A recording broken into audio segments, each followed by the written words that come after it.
Hello and welcome back to the Single Malt Frontier, where we explore the edge of innovation in American single malt whiskey. But one of the reasons we chose that name is because we like all single malts, and it's not always American single malt whiskey. So, on a day like today, we are going to pay homage to the Scottish holiday of Burns Night. Phil does a little poetry reading every year for this. We felt like we couldn't skip this. We did skip our year wrap up. We did skip our anniversary. We did skip the designation day of American Single Malt. We've been busy. And I wish I could say that we've been busy on podcast stuff, but in actual fact, we've just been busy with life.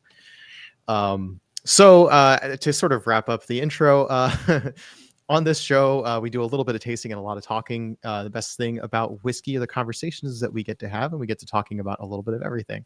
And today we're kind of thinking we're going to talk a bit. We'll just use this as an opportunity to talk. We're going to talk about production. We're going to talk about, whiskey, the stuff that we don't usually cover on the show, what we like to drink. We'll get into all that. But Phil sort of convinced me to let's just give whoever pops in early, because we did kind of announce 5:40. We said 5 o'clock. We said 5:45. We haven't actually announced this in a whole lot of places. So one thing that we wanted to sort of do is just give you kind of a peek behind the curtain of some of the production challenges that just happen. And some of them aren't even what you would think of as production challenges. It's technology being technology, and sometimes it just doesn't work exactly how you think it should, or it's advertised to work. And that's not really on anybody. Sometimes technology just has a life of its own. Yep. Sometimes things change for the sake of changing, right? That's one of the things we're dealing with. I just sort of noticed today, actually not for the first time, but I did re-notice Instagram has changed their post preview format. So they used to be always squares. And now if you go to the page of the podcast or you go to my Instagram page, you'll see the Burns Night announcement post. But on the feed, it's not squares anymore. It's a slightly vertical rectangle. It's not a 16:9 rectangle. I don't know what the aspect ratio of that rectangle is, but our preview, our thumbnail stuff where we push the words out to the edges, and not even extremely, but we try to make as much use. We try to make the text as big as it can be, and still so you can see it, so you can read it even if you're just on the feed. And now that they've cropped in the sides effectively, right? Here, I'll just hold up my phone. Now that they've cropped in the sides of these announcements, you can see the ratification word was cut off. The Burns Night word up there is cut off. So we're going to have to horizontally squish things together a little bit more in the future. And we're not quite sure. Oh yeah, here's our logo, right? In the top right there. Single Malt Frontiers kind of cut off on the edges. It's that's my entire feed of the podcast was optimized so that you could see all the words, right?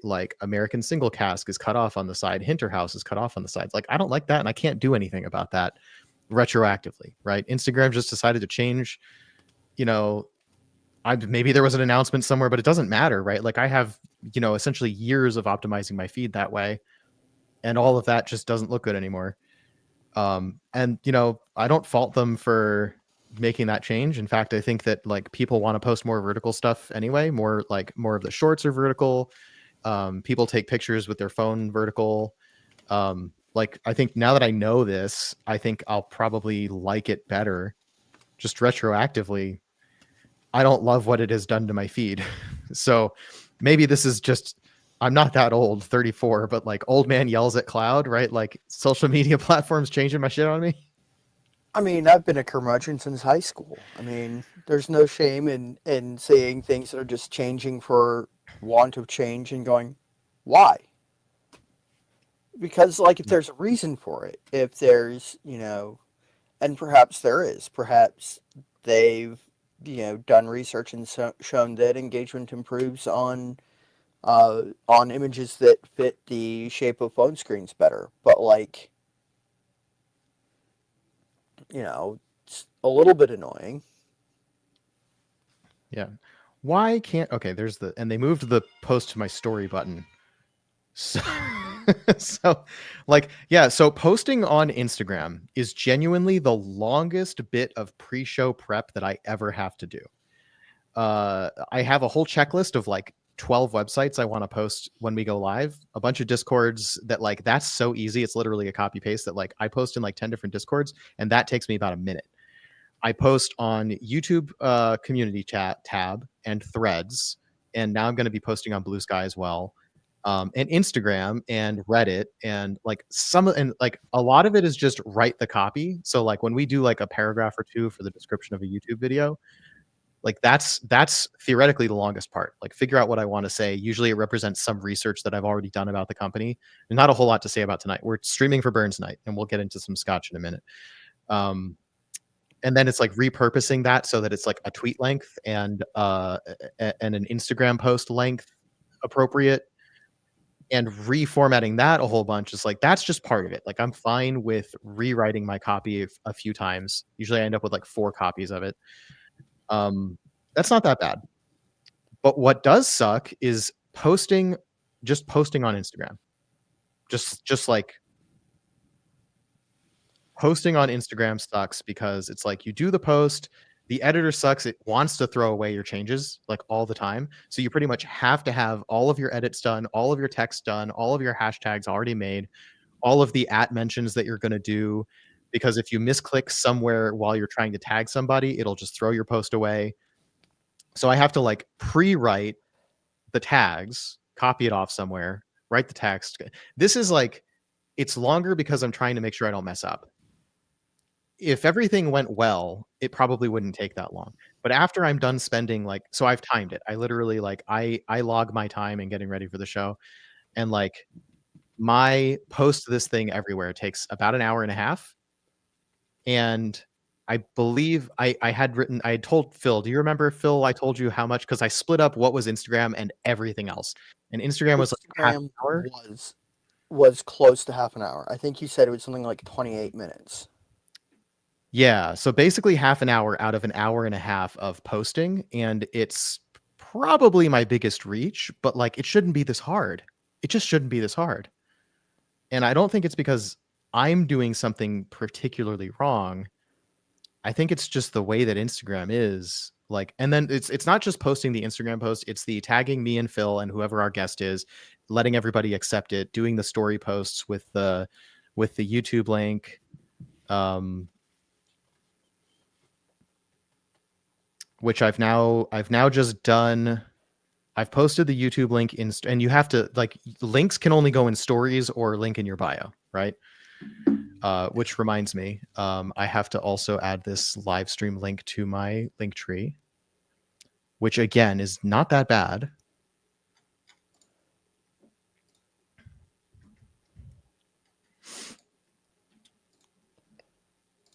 It's like most of the stuff is just really quick. It's like, yeah, add another site. It takes it takes a couple extra minutes maybe. I just accidentally locked my screen. Did you lose my video for a second? Nope. Okay, cool. I mean, and like I'm trying to get Instagram to let me share the story from Doug onto my story feed, and it's being difficult. It won't let me. And I think that it's really just because they've buried share to story in menus. And again, it's, it's just one of those, like, it's optimized for somebody else, probably somebody whose brain thinks that way, but ours doesn't, and that makes it take longer to get onto the show every day, or not every day, but every stream. Yeah, and you could argue that like we should be more proactive about announcing things in advance. That's fine. Yeah. Yeah, that is on us. I've got to get better at getting marketing materials put together before the weekend, before our show, which reminds me I need to put finishing touches on thumbnail and promo images and get them sent to our guests for this week, which is River Roots. What is the website for Blue Sky? It's not Blue I think Sky. it's I think it was bluesky.social, but I guess it redirected me to bsky.app, which seems to be correct, and that's where my 1Password wants to log me in. So log in, sign in. Okay, I don't love the sign in flow on this. I made this account on my phone, so this is my first time signing in on desktop. I think I mean, for various reasons, like the platform formerly known as Twitter is just horrible now. Yeah. Oh shoot, I That is forgot another to. whole can of worms. We had a community on Twitter We did. that, you know,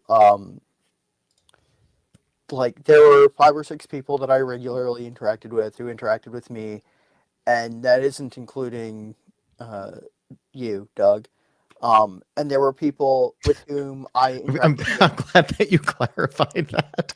I mean, because I interact with you in other places, but on Twitter it This was is true. just an extension of that. But like Twitter specific people that I communicated with and sort of, networked with in the whiskey industry and, the writing about whiskey industry, there were, a half dozen people that I interacted with regularly, and people who are in the whiskey industry who I interacted with, and people who were in the UK that, I interacted with occasionally, like Blair Bowman and a couple of other people who, if they're on Blue Sky, I haven't found them yet.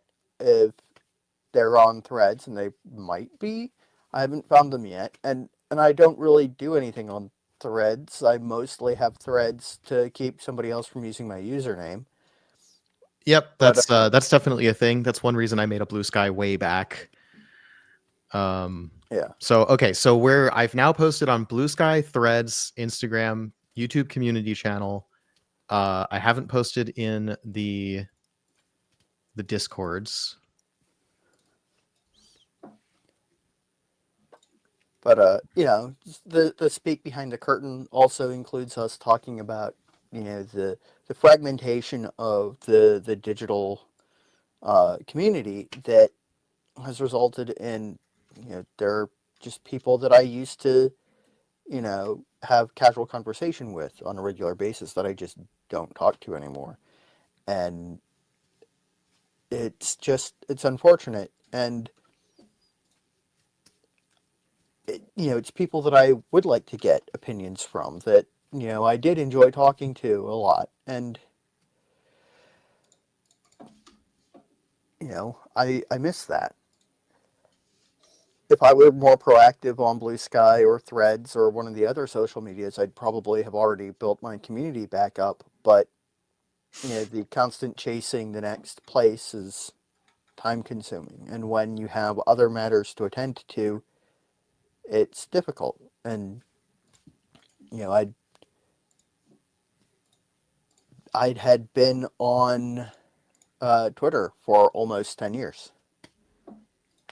Like, Yep. that's... Yeah, it's like I played I mean, we're not super shy about revealing exactly how geeky we are around here. I used to play StarCraft 2, Wings of Liberty. I was fairly decent at. Don't check that. Like I think I was fairly decent. I was still like low silver league, but like that's the best I've ever been in a competitive PvP online game. And that was that for me, that was like freshman and sophomore of college. And then like middle of sophomore year of college, they released the expansion, which was the Heart of the Swarm. So like StarCraft 2 Part 2. And they rebalanced the PvP online game so much so that it was essentially a different game. Like all of the meta games went completely out the window. You had to relearn mechanics. And I was just at that point, I was busy enough with school that I'm just like, I don't have the time to reinvest in learning. Like I was having a good time with that game.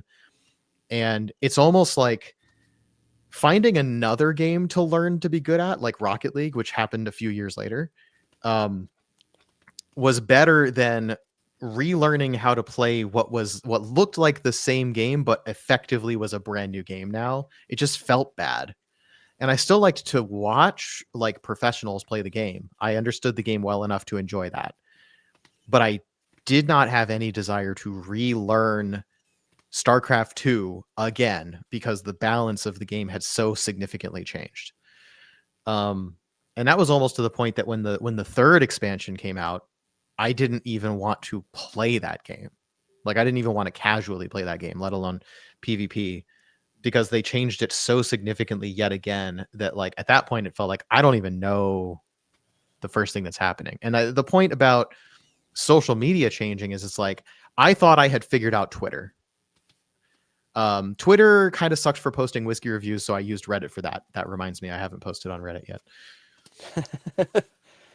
But I'm not going to post on the single malt, the American single malt subreddit, American SMW. By the way, if you are on Reddit, years ago, while we were still waiting for TTB to even propose the rules, it was late 2021, second half 2021, when I made the subreddit.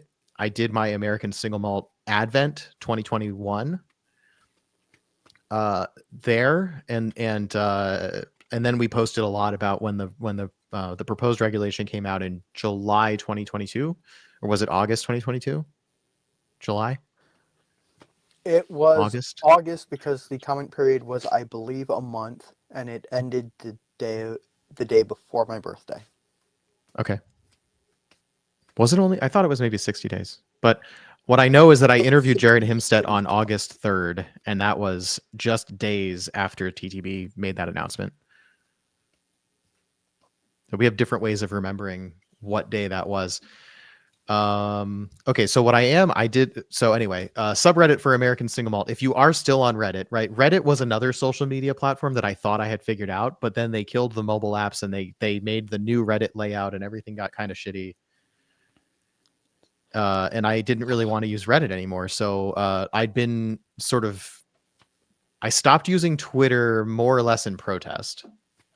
Because Twitter didn't radically shift overnight, but since I stopped using Twitter, it has radically shifted since then. Oh yeah, absolutely. I still have a Twitter account. I do not use it, but I occasionally, I will get an email about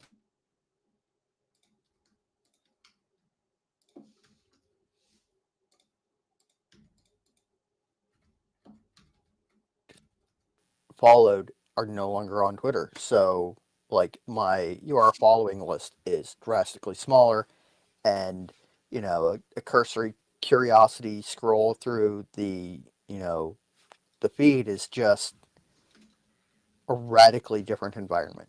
And it's a friend of mine likened it to going away to college and coming back to find that a developer has bulldozed your entire neighborhood and then given up on the project. Yep. Oof. Yeah. Ooh. Yeah.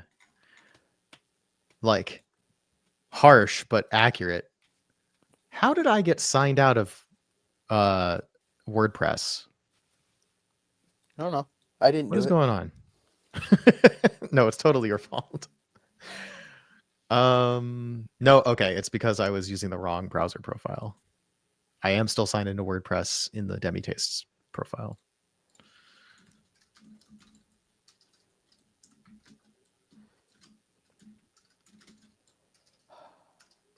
And, this sort of, look at, geez, well, where do we advertise? Where do we have reach? And how has the recent changes in the internet landscape kind of either hamstringed us, hamstrung, whatever the correct. Yeah, it's weird taking tense, those phrases and hamstrung. making them past tense. Has sort of put us at a disadvantage is, we have shows where we've gotten decent ahead of time warning out, or not warning, but advertisement out on Instagram and the Discord servers and whatnot, and we get very few views. And then we have shows where, for whatever reason, the Instagram post about it has gotten, you know, so many more likes and comments, and and that in turn increases the number of views that we have on the stream. And you can watch this on Instagram. It looks like there are a couple of us watching on Instagram. I have it open on my phone so that I can keep an eye on the Instagram chat. But And most it's of our good that you do that, because another thing that's annoying about Instagram is that if you are the host of the Instagram stream, you can't, like, there are things you can't do to monitor how the stream is going. Like, you're just in the stream, like, and this is an artifact of we're using StreamYard to stream to Instagram. So like, I can't use my phone with the full streaming interface because I am live on my Instagram account via StreamYard. And so all I get is the web page that I like got the stream key from. It's just awkward. Mm-hmm. And also, if I close that page, I can't end the stream either, which is like, and there's just no way. There's no way to do it. It's just like, oh my God. It's one of those weird problems to have. Where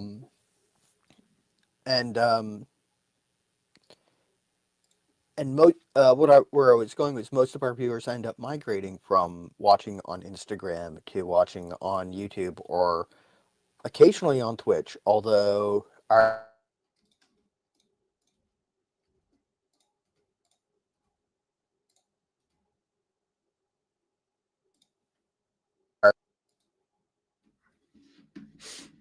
Phil, by the way, your mic is doing that thing where occasionally it just stops making sound for a while. I don't know if you know how to fix that, if you ever figured that out. Like, you just like, it just goes out and then it comes back. You're still synced up. It's the thing that was happening when we were interviewing Amanda Beckwith a while back. Yeah, I have no idea because I've updated my audio drivers, so I don't know what it is. You still using the Alienware?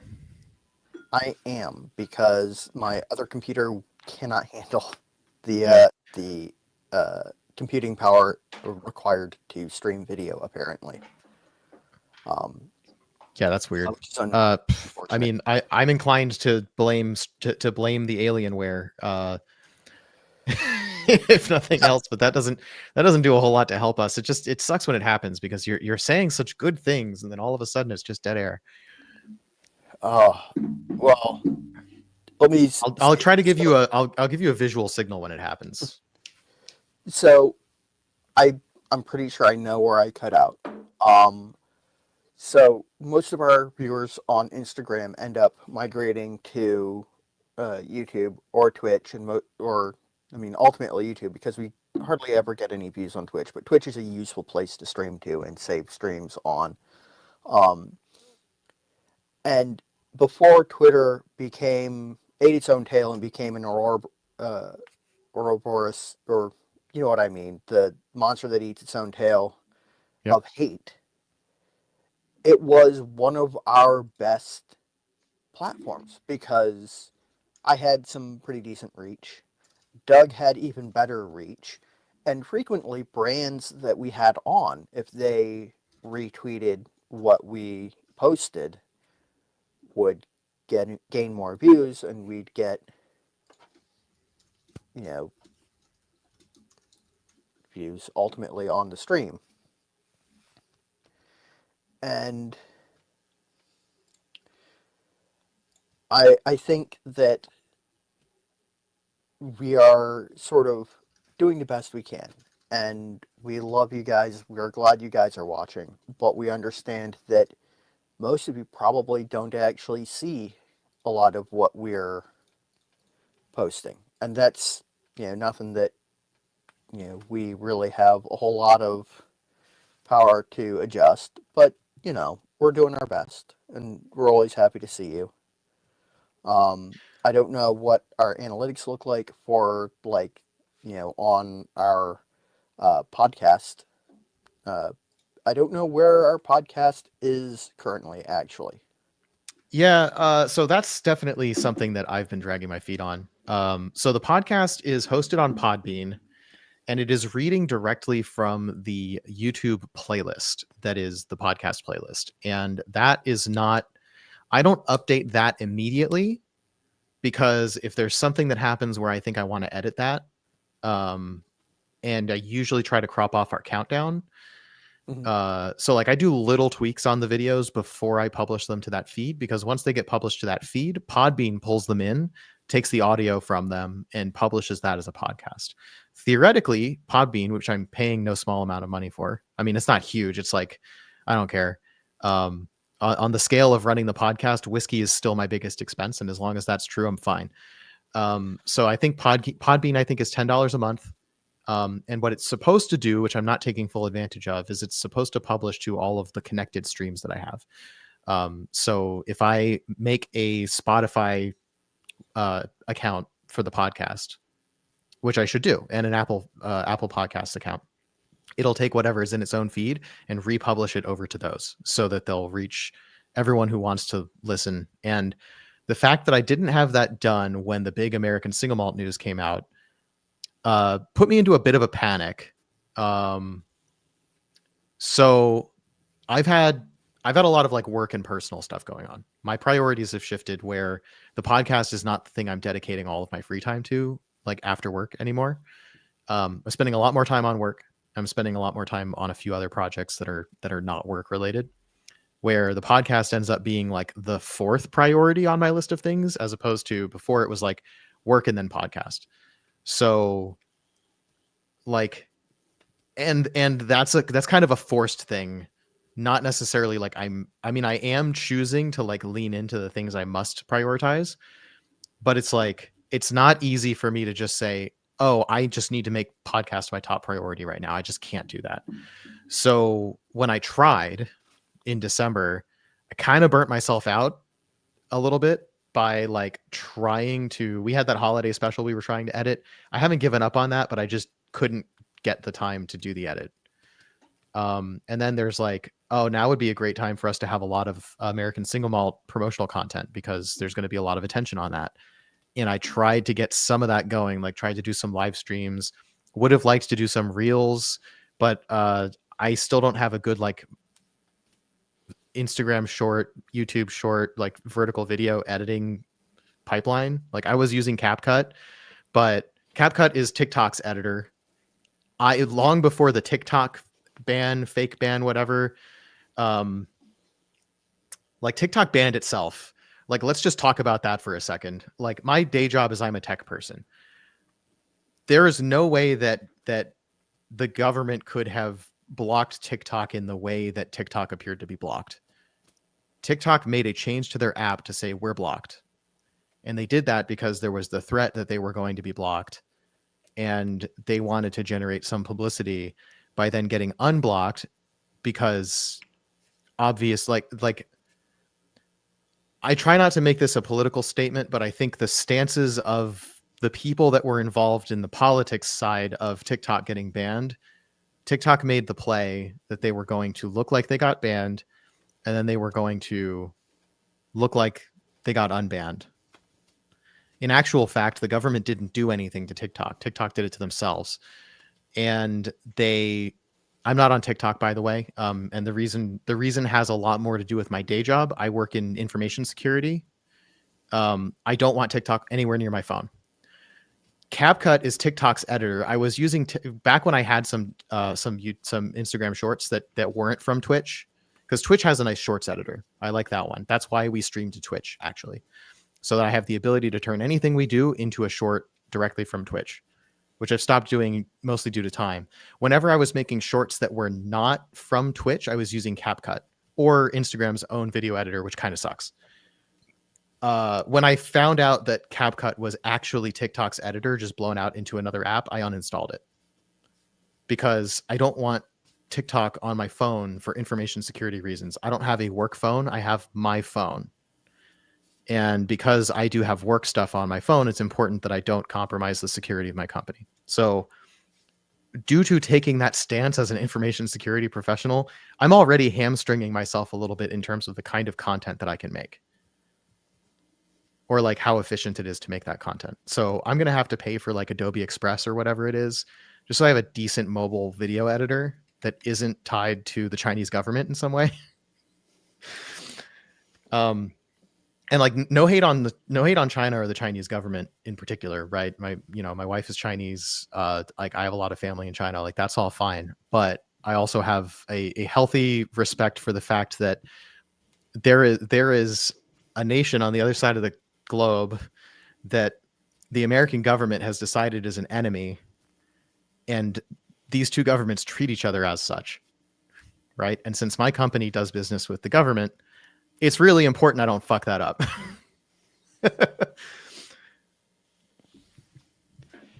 So, but that's like, you could argue that's all just excuses. And like, if I pay enough money, I'll find a solution that, works and solves all this stuff for me. I have Descript. I don't use Descript enough. Descript is, it lets us take the transcript of our videos and just like edit the text to do giant cuts. That's a really good way to do cuts. I actually really like using that. But again, since December, I have not had time.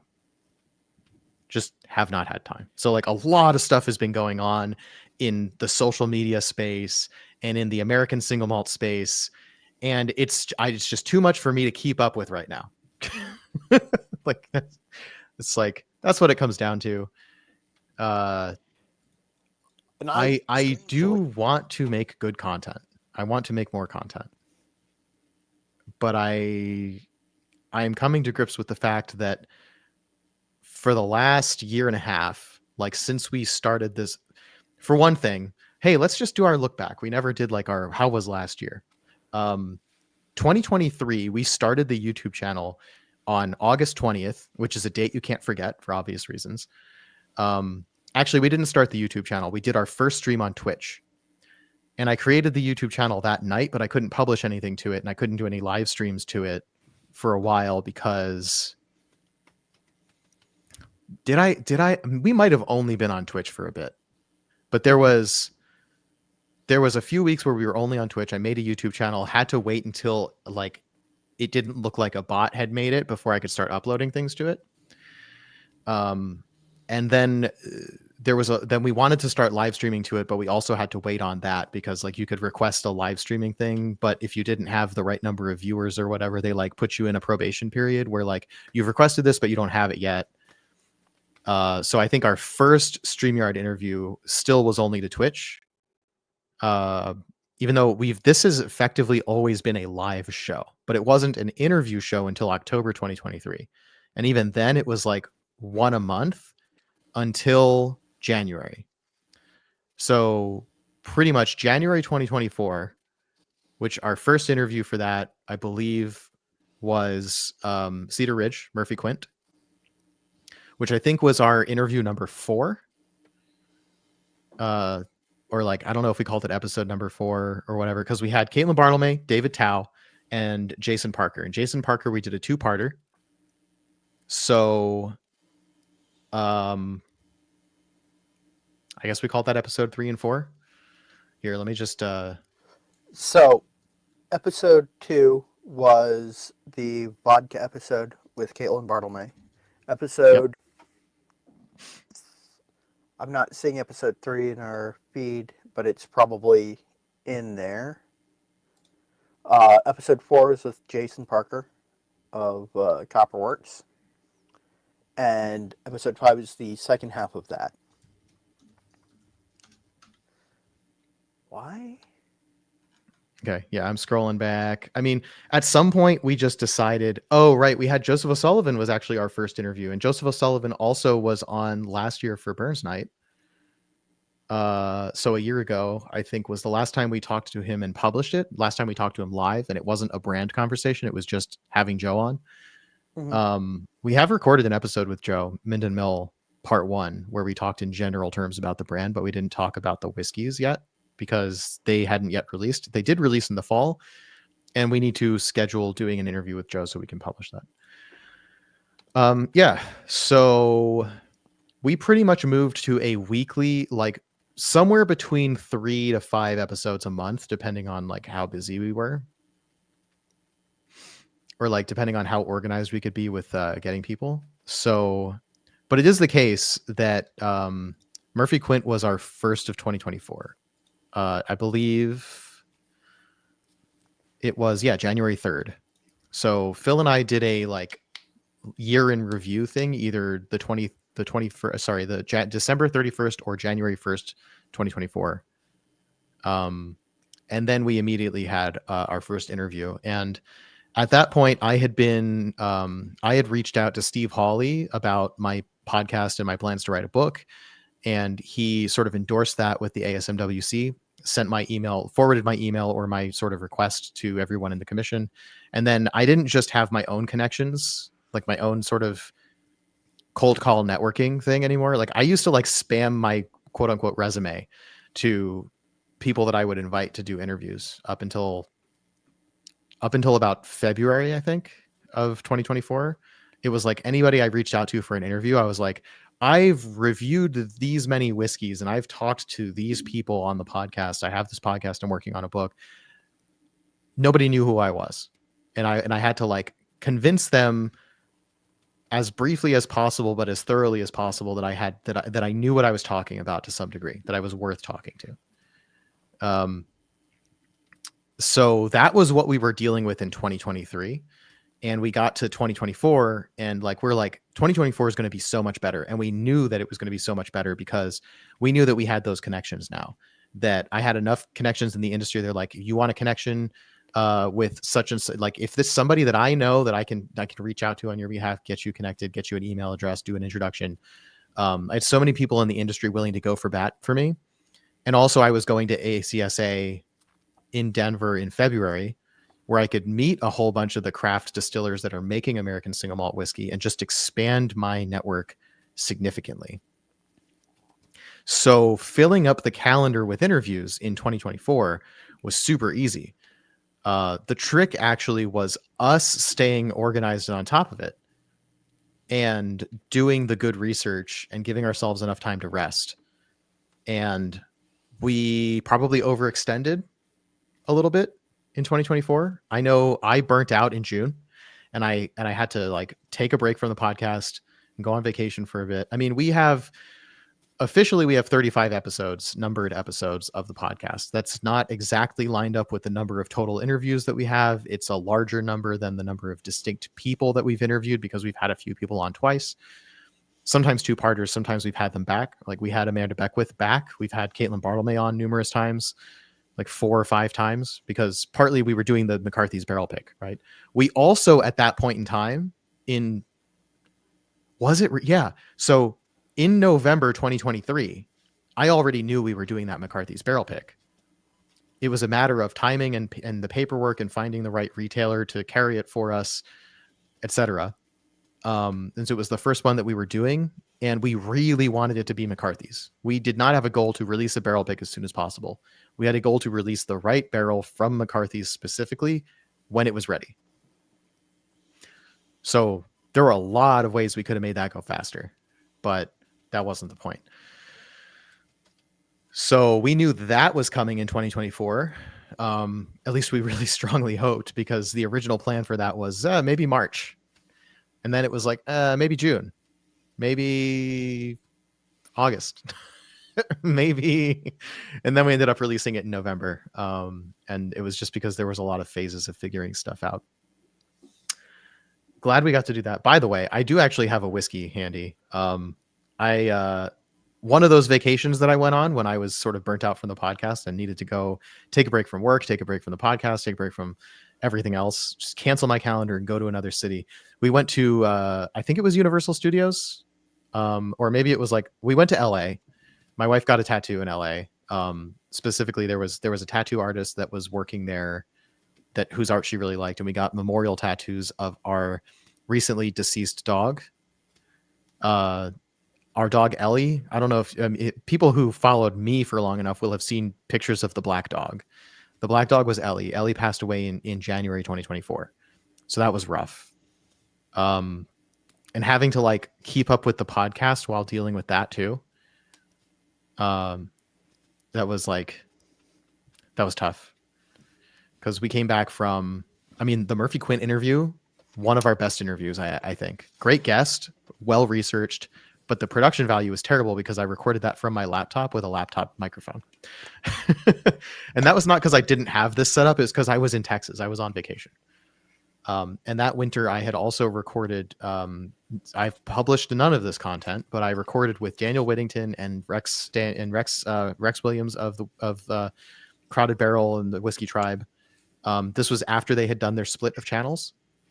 So Daniel and Rex were representing different entities in the conversation there. And also Ty Phelps and Moose Allen at Andalusia. So I just did a Central Texas, recorded a bunch of interviews with people. I'd already recorded with Jared Himstead at Balcones in August 2022, like I said. So I have all these Central Texas guys. I have recorded interviews that I have not released. That's mostly, I don't have a pipeline for releasing content that isn't live. Like if it's not already on YouTube and just ready to hit publish, it's like, I don't have a good pipeline for it. And even when I did, I have actually posted a few pre-recorded things that have video. The trouble is some of those pre-recorded things don't have video, and I haven't quite figured out what I want to do with that. And I just need to make a choice, make a decision. That's one reason that we're in 2025, we're spreading out the schedule. We're going to make the podcast, we're targeting every other week instead of every week. And we might miss some. So you might get 1 or 2 a month from us is the plan. But we also plan to start releasing stuff from that backlog that we're going to need that extra off week to prepare to release. I'm bouncing around a little bit. I didn't really prepare a statement here. This is supposed to be Burns night. But hilariously, it's also Irish Coffee Day. So I got this at whatever studio it is, Universal Studios, I think, or Paramount, whatever it was, in LA. We went on a tour. I bought the Central Perk Irish coffee mug and I got it engraved with my name. So I made an Irish coffee earlier today. And it's also Burns night. So it's Irish Coffee Day and Burns night, whatever. Saturday is a day drinking kind of day, I guess. But before we move on from that, hey, it's Burns night. We should be drinking scotch, but I used my Jameson triple that I got when I went to Dublin.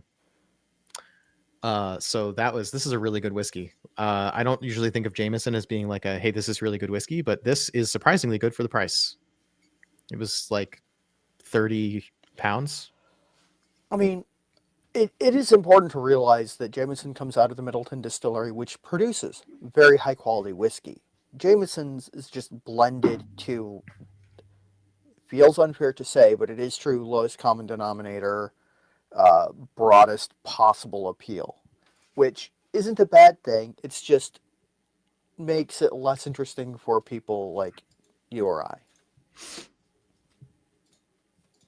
Yes, absolutely. Yeah, it's mass market whiskey. It's not that it totally lacks personality, right? Jameson is Jameson. Yeah, you know it when you taste it. Like, I'm not even going to try to defend. Yeah, whipped cream is going to get in my mustache. I'm not even going to try to defend so yeah, let's take a few broad steps back from the type of whiskey content that we cover. I have a few goals for 2025 for the podcast. The most important one is to make it more sustainable, given that when we started this podcast and for a year after that, for basically more than a year and a half, we started the live streaming about whiskey content stuff. That was like the only hobby I had going on. Like, I am a musician and I am an athlete, but those things I had taken a break from for a while. And part of that was related to the pandemic. And I picked up whiskey reviewing as a pandemic hobby, and amassed enough, knowledge, factoids in my head that it made sense to start teaching people, to spread that knowledge. And Discord, the Whiskey Lodge Discord was a great place to do that. But at some point, all of those people knew all the things I knew because we were talking about it every day.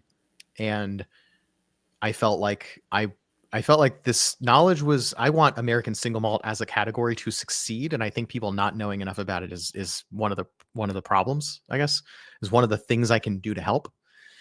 So I wanted to grow my audience in some way to spread that knowledge around. And the problem is when you are speaking at an expert consumer level, which is what I will broadly call myself, right? I'm not an expert on the industry any more than any other consumer is. I don't make whiskey. I don't sell whiskey. I am an expert consumer. I do think expert needs to be somewhere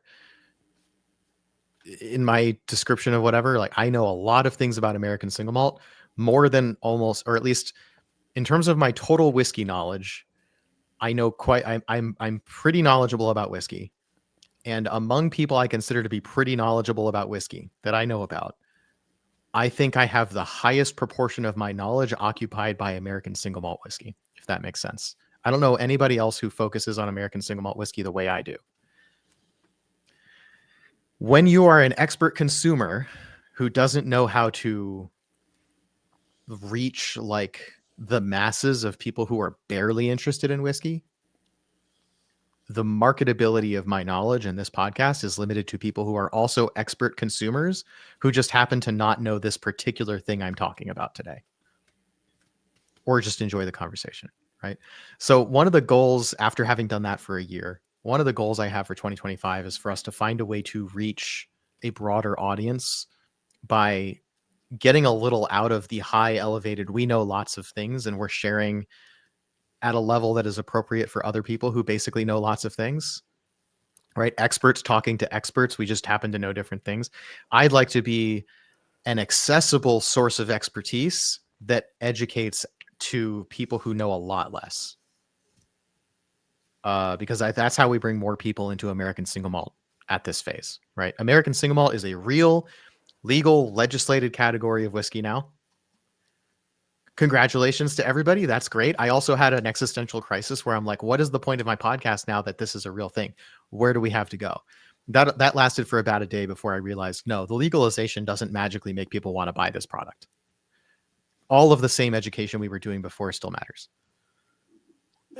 I would argue that sort of one of the cornerstones of our goal is to take American single malt and sort of put it before the masses who are aware of whiskey as a thing that exists and might be aware of single malt as a, hey, there's Scottish single malt Scotch, and then there's bourbon.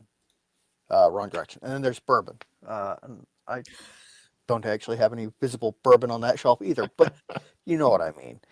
Yeah. You just cut out again. Give it like 10 seconds and then it'll come back. So okay, we're aiming at the people who walk into the liquor store and say, I'm looking for a whiskey.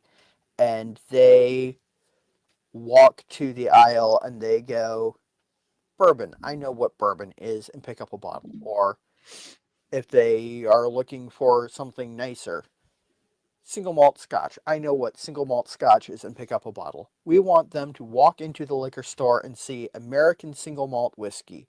I know what that is, and grab a bottle of it. We want for the public perception of American single malt to be that it is its own thing that has standards, and this is what you are looking for. And I think that we need to figure out how to reach those people, because currently most of our audience are people who know as much, or in some cases more, than we do. Yep. In case you're watching, Bartolome, hi. Or Joe, hi.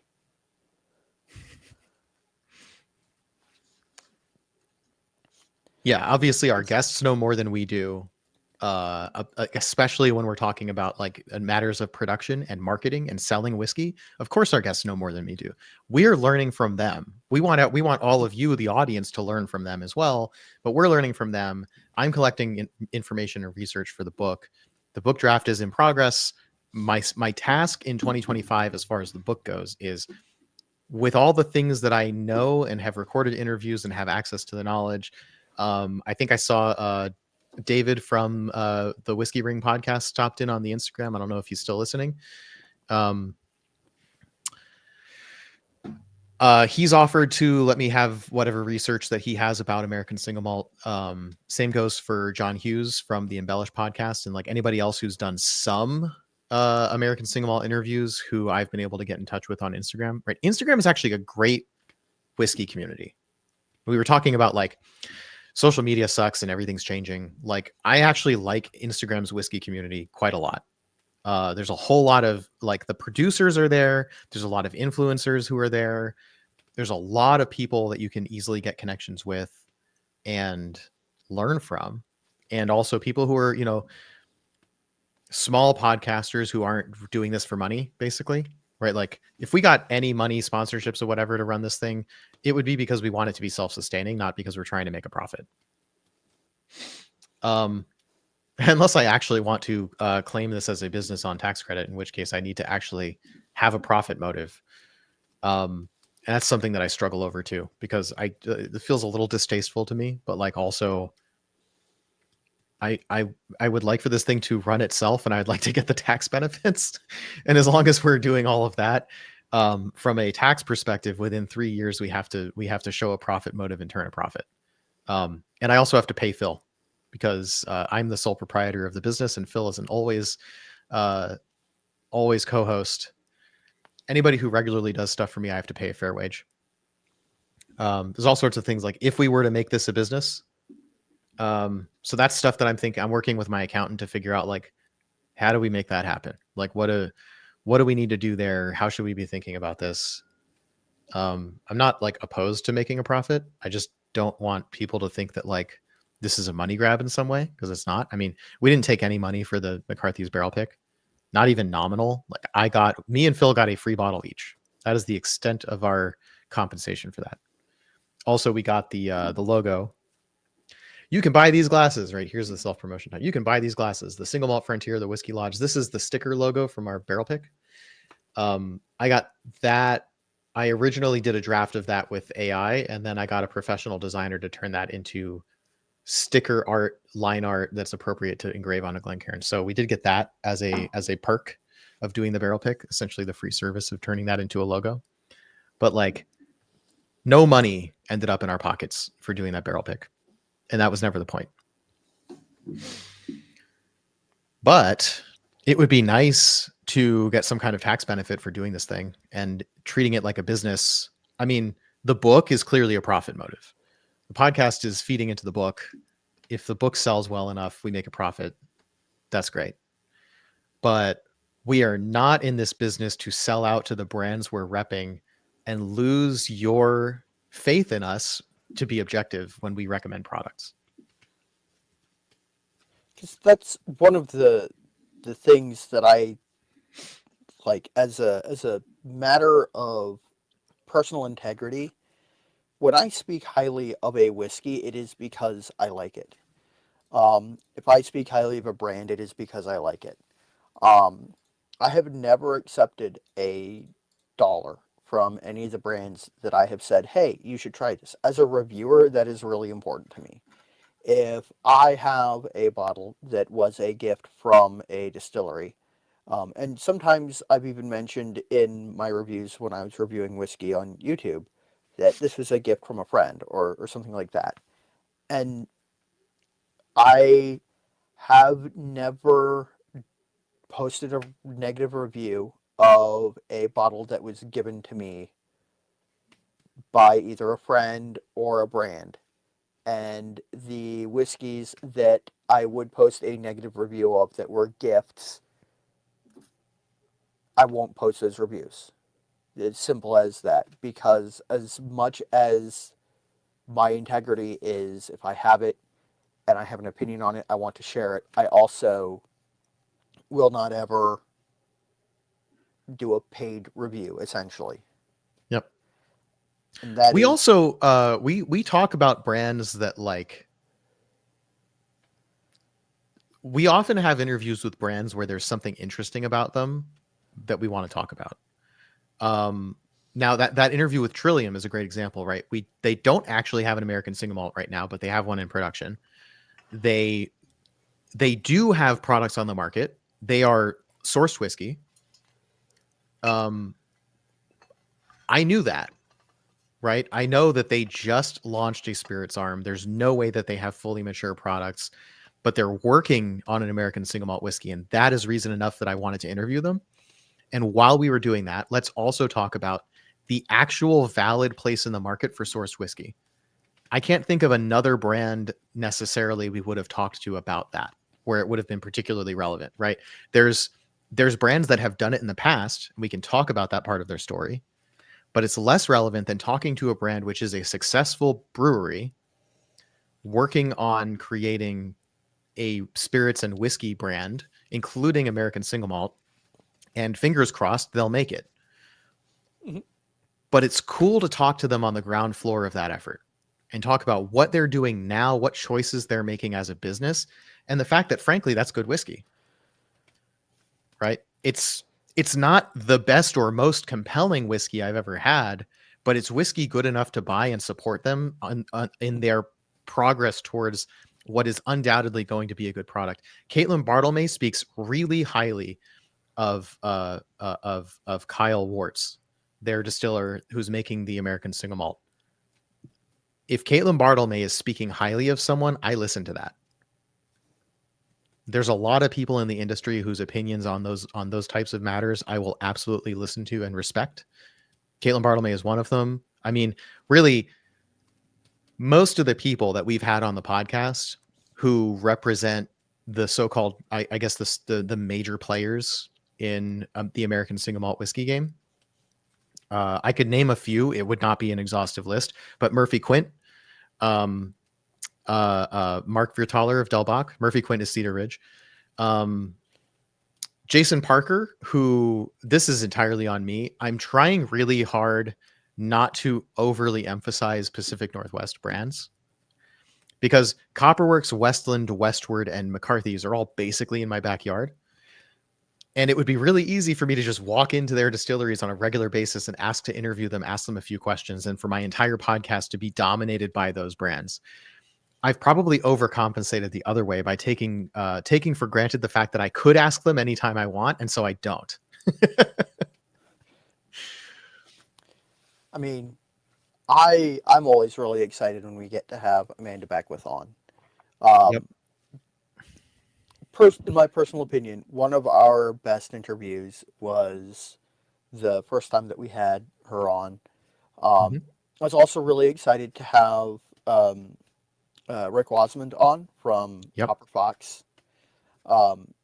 And production value wise, that was one of the ones we struggled with. There were internet connection problems. That's the trouble with doing a live show or just a video call based show. Like, there are some people who, you know, either the distillery is having a bad day, or they're doing the video call from their home, which is having a bad internet day, or they just don't have high, like, in order to stream, here's another look behind the curtain. In order to stream, you have to have a very high upload and a low latency upload speed of your internet. Some people are lucky to have symmetric fiber, which, if you don't know what that means, basically, if you pay for internet from like Xfinity or something, you'll pay for like, I don't know, 200 megabits per second download and like 1 megabit per second upload, because the vast majority of consumers, like home internet users, mostly download, right? Mostly stream video in, or visit websites and download stuff in, and like, you'll send instant messages and whatever. You'll send some pictures to your friends. You don't need a huge fast internet connection to do that. What you need is a fast download connection, and your upload speed doesn't matter. That's the case for most home internet users. I'm on Xfinity. I don't really have a choice. That's the only internet I get here. I had to pay for the 1.2 terabits per second. No, sorry, that's not a thing. 1.2 gigabits per second download, so that I could get 20 megabits per second upload. Because I need 20 megabits per second upload to run this show. And it doesn't surprise me that a lot of our guests who are calling in from their homes don't have the best, most reliable, fastest upload speed internet. It's just a fundamental problem to doing a call-in video show like this. There's not a lot I can do about that other than to say, I really want to have a super clear interview with you. So I'm going to go visit you in person and record an in-person video interview, which is a whole different kind of production that I'm really not set up for. And if I started doing that, I would want to be able to write off that equipment. I have some possibly video capable cameras and some good like on-site microphones. I could use this one. I could take this with me, but I need a second microphone for the other person. I have lav mics. I have some options, not necessarily the best options, but like I have some options and I can do that. And Crafted Conversations, Alan Kogan, great podcast. He understands that what I'm doing here as a matter of production and what he's doing, which is all in-person video, sound engineered interviews, are completely different kinds of production. He doesn't want to do what I do. He thinks, I think he's correct, the production value of his podcast being video and audio engineered in person is something he's good at, and he wants it always to be that way. And he has a really high production value show. You should go watch that show. I don't have a job that lets me travel like he does. And I don't have enough money to spare, or mostly time, actually. I could argue I have the money to spare if I made that a priority in my budget. I don't have the time to spare to go travel to every single distillery that I'd like to interview. And there are a lot of distilleries that we would like to interview representatives of. Yes, essentially everyone who makes an American single malt. We want to interview them. We can't just fly around the country every single week. I couldn't even, like, I was in Denver for ACSA, and there were probably 4 or 5 American single malt distilleries in Colorado, roughly in the Denver area, like Denver and Colorado Springs and Boulder. I did visit Stranahan's and Boulder, but did not, because it was ACSA week and everybody was busy, did not get any recorded interview content. Instead, just sort of like got to know those people and got a promise that we'd interview them on the podcast as a video call at some point. The other advantage of doing a call-in video podcast, like, or disadvantage of traveling in person to go do those interviews, is you have to know in advance. Put another way, you have to plan in advance those travel without knowing their release schedule, right? Which means that you're not talking about products that came out really recently.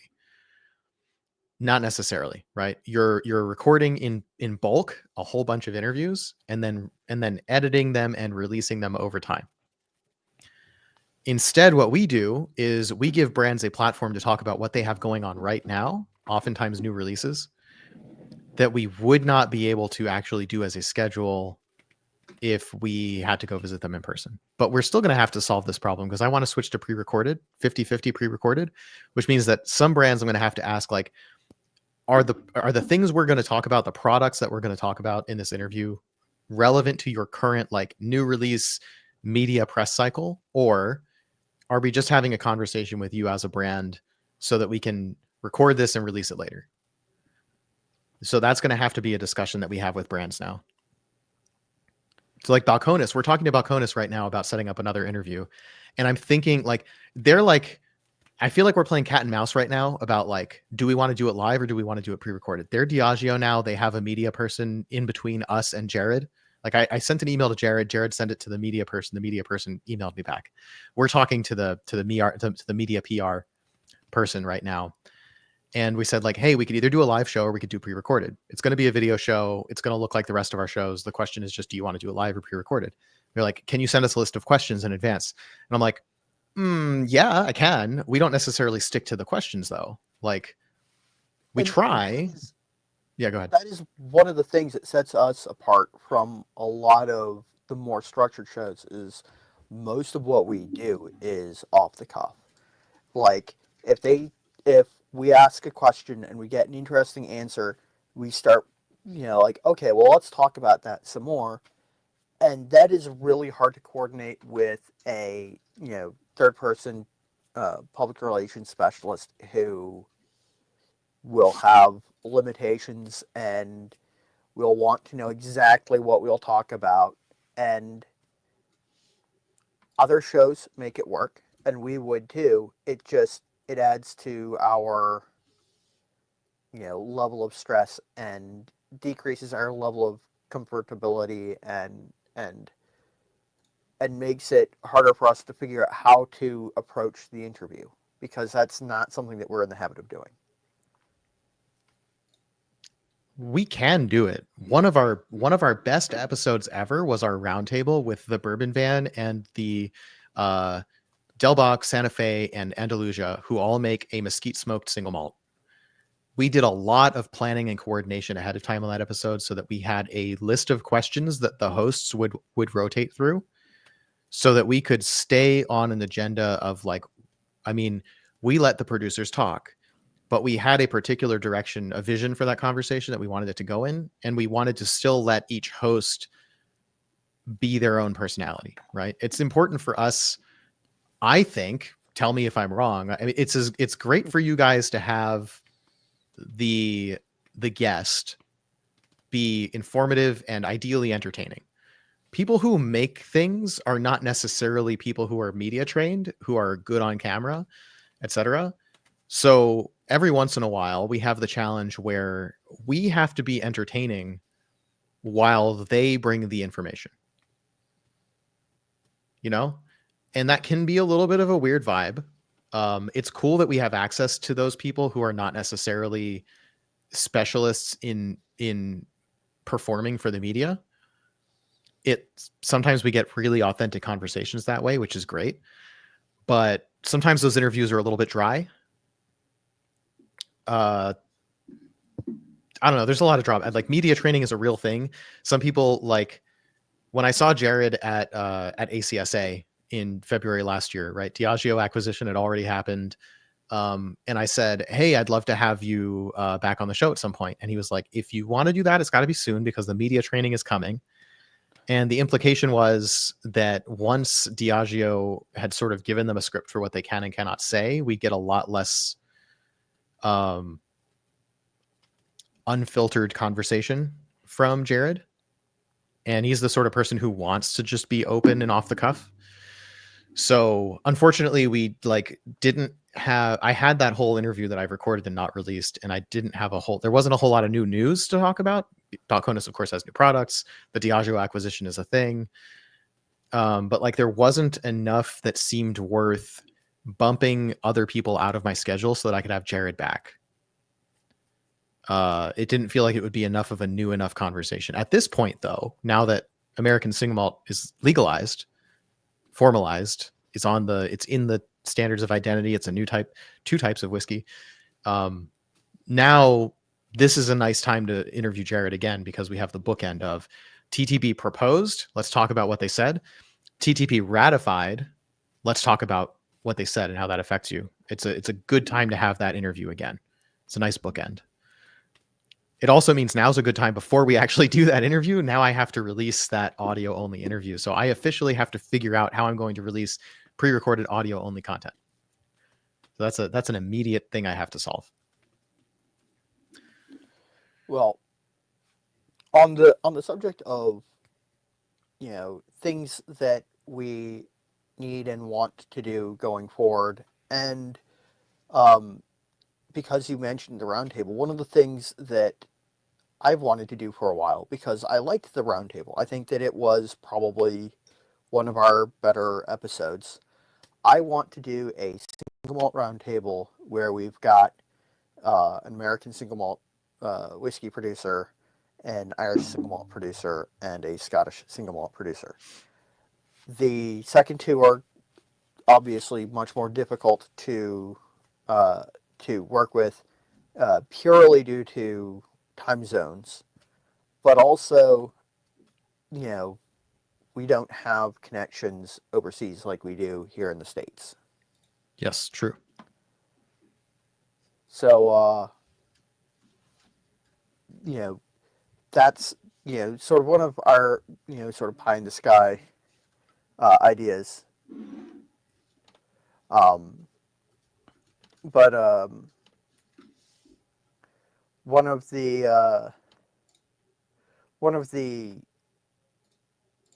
one of the things, the common threads in like what we want to do is we want to do more of the like larger conversations, the round tables, the like getting to like learn more about areas where we know less, um, and you know going forward, that's going to be sort of, I think, the best way to get a more varied source of content. And one of the things that I'm pretty sure we've talked about previously is we're worried about stagnation, and if we don't like sort of branch out and expand and do more slightly different things, then our show will become less interesting to our audience, because Yep.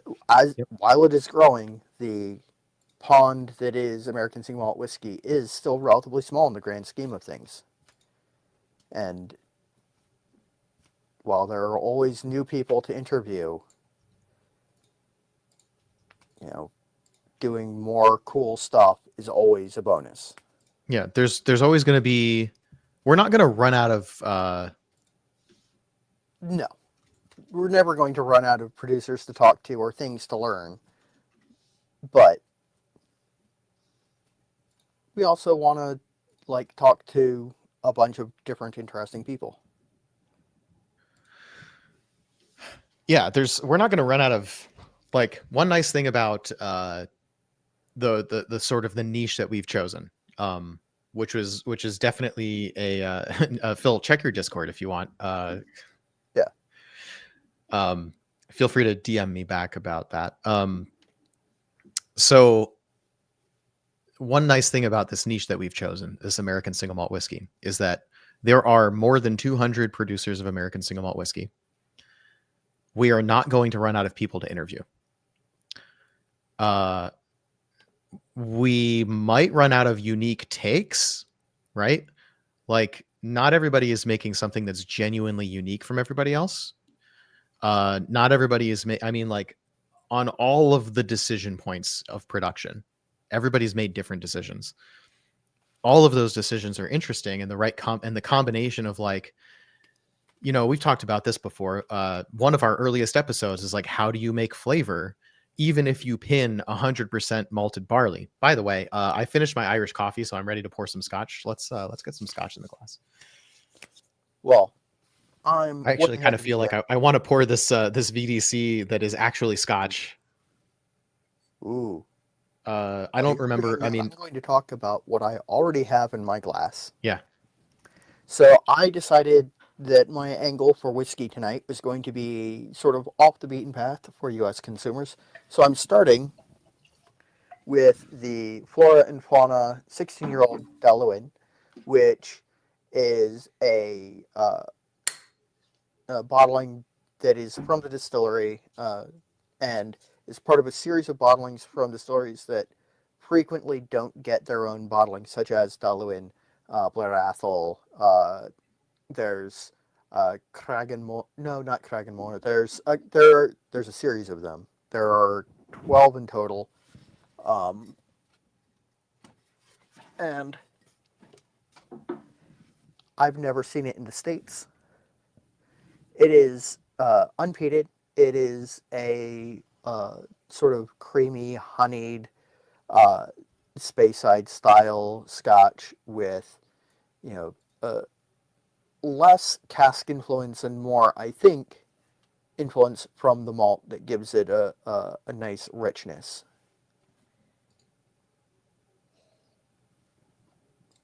Uh-oh. No, you're still there. I'm just confused about something on my computer. Oh, okay. It has, just a touch of like cut vegetation and a little bit of floralness, and it's, I think, an excellent single malt. It's got depth for people who are more interested in depth and interesting flavors, but it's also approachable enough that somebody who is less familiar with Scotch whiskies and isn't going to be looking for big, bombastic flavors will definitely enjoy it.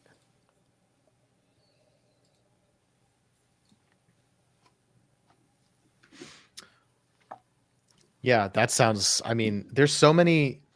Before we started the American Single Malt podcast, the American Single Malt focused Single Malt Frontier podcast, which wasn't always called Single Malt Frontier, right? People who remember, right? We started the show. Man, that was kind of a wild time, having an identity crisis, right? Because I never wanted this show to be the Doug Show. I wanted this show to be a community-driven show, and I thought that it would be the Whiskey Lodge community. Shout out to the Whiskey Lodge, and you can buy these Glencairns too. Link in bio, by the way. There's an order form, and for everyone who's already responded to the order form, I did get. I mean, I'm going to have to send invoices because it's entirely possible I did miss some of your, like, they didn't come through or whatever. But as far as I know, everyone who I know is looking for these Glencairns, they've also sent me a DM on Discord or whatever. And yes, I did get your order. I remember earlier I was talking about how crazy busy I was since the beginning of December. I haven't had time to pack any boxes, and that's the reason I'm not taking money for these Glencairns until I'm actually working on your order. So what I should do is send emails to everybody whose order request I got and say, like, yes, I got your order. I'm just not doing it yet. So I'm sorry that everybody's waiting. I know that I know the pawn is really anxious to get his hands on one each, I believe, of these two designs. Sorry for punching the microphone. Yeah, so that's coming. Sorry for the tangent. I'm feeling scatterbrained today, and I think that's showing. I never wanted this show to be the Doug Show. I didn't want this to be the Demi Taste Show.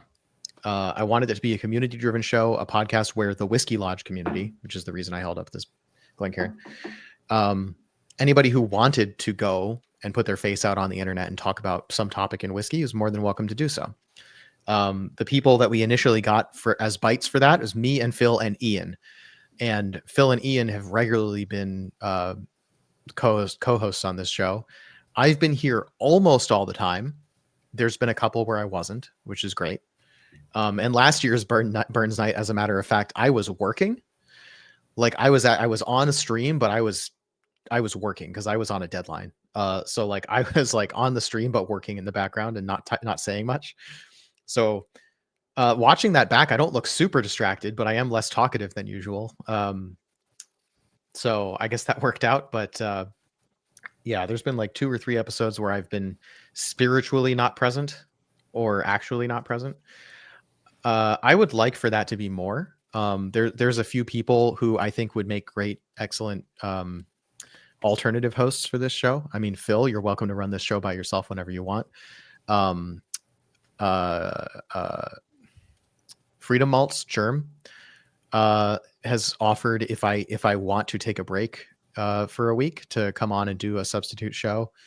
I want to get Coming Whiskey also. I think he's okay being a co-host but doesn't want to lead the show. There's a few other people.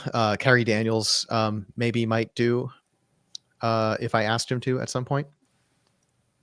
But it's not just finding other hosts. I didn't want this to be the American Single Malt Show. I wanted this to be topics people are interested in. So the reason Single Malt Frontier wasn't the name for a while is because we didn't know what to call it. And we started out calling it the Whiskey Lodge Cast. There's a lot of branding like that in the early episodes. Because the point was to make it a show by and for the Whiskey Lodge, right? It didn't really end up taking off quite that way. And so we went through a little bit of like the Whiskey Lodge admin crew didn't love that I was calling it the Whiskey Lodge, but we had so little representation from the Whiskey Lodge on the show. So I said, okay, let's like temporarily call this the Demi Taste Podcast because we didn't have another name. And that was my handle. So we did that.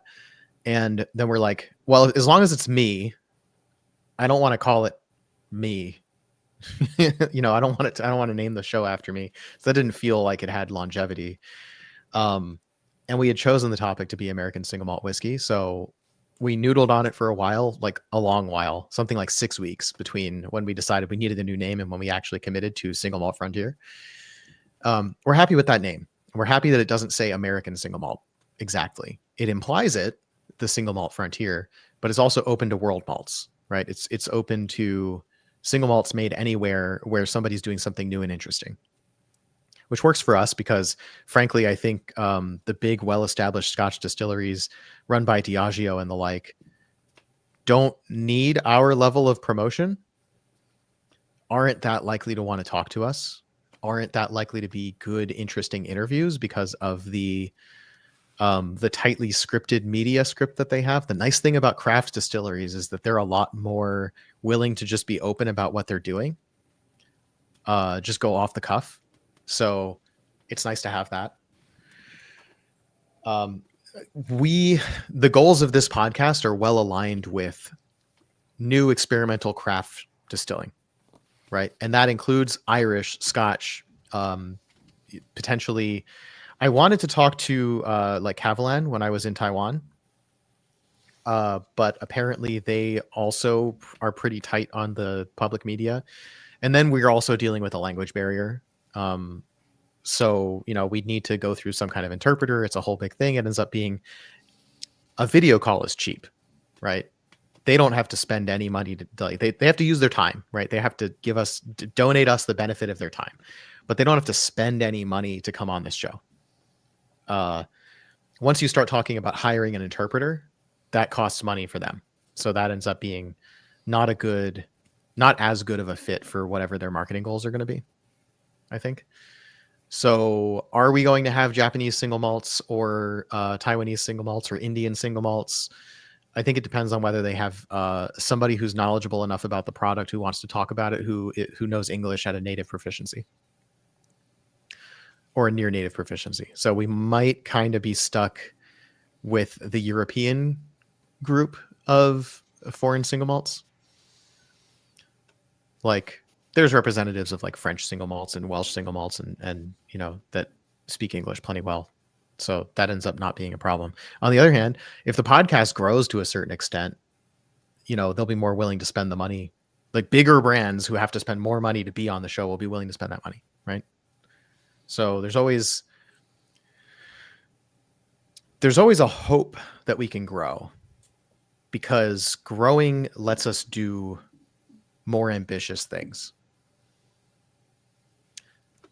So on the note of growing, we want to experiment with other content formats. So part of it is, hey, we do the live streams. They're super long. They take 2 hours.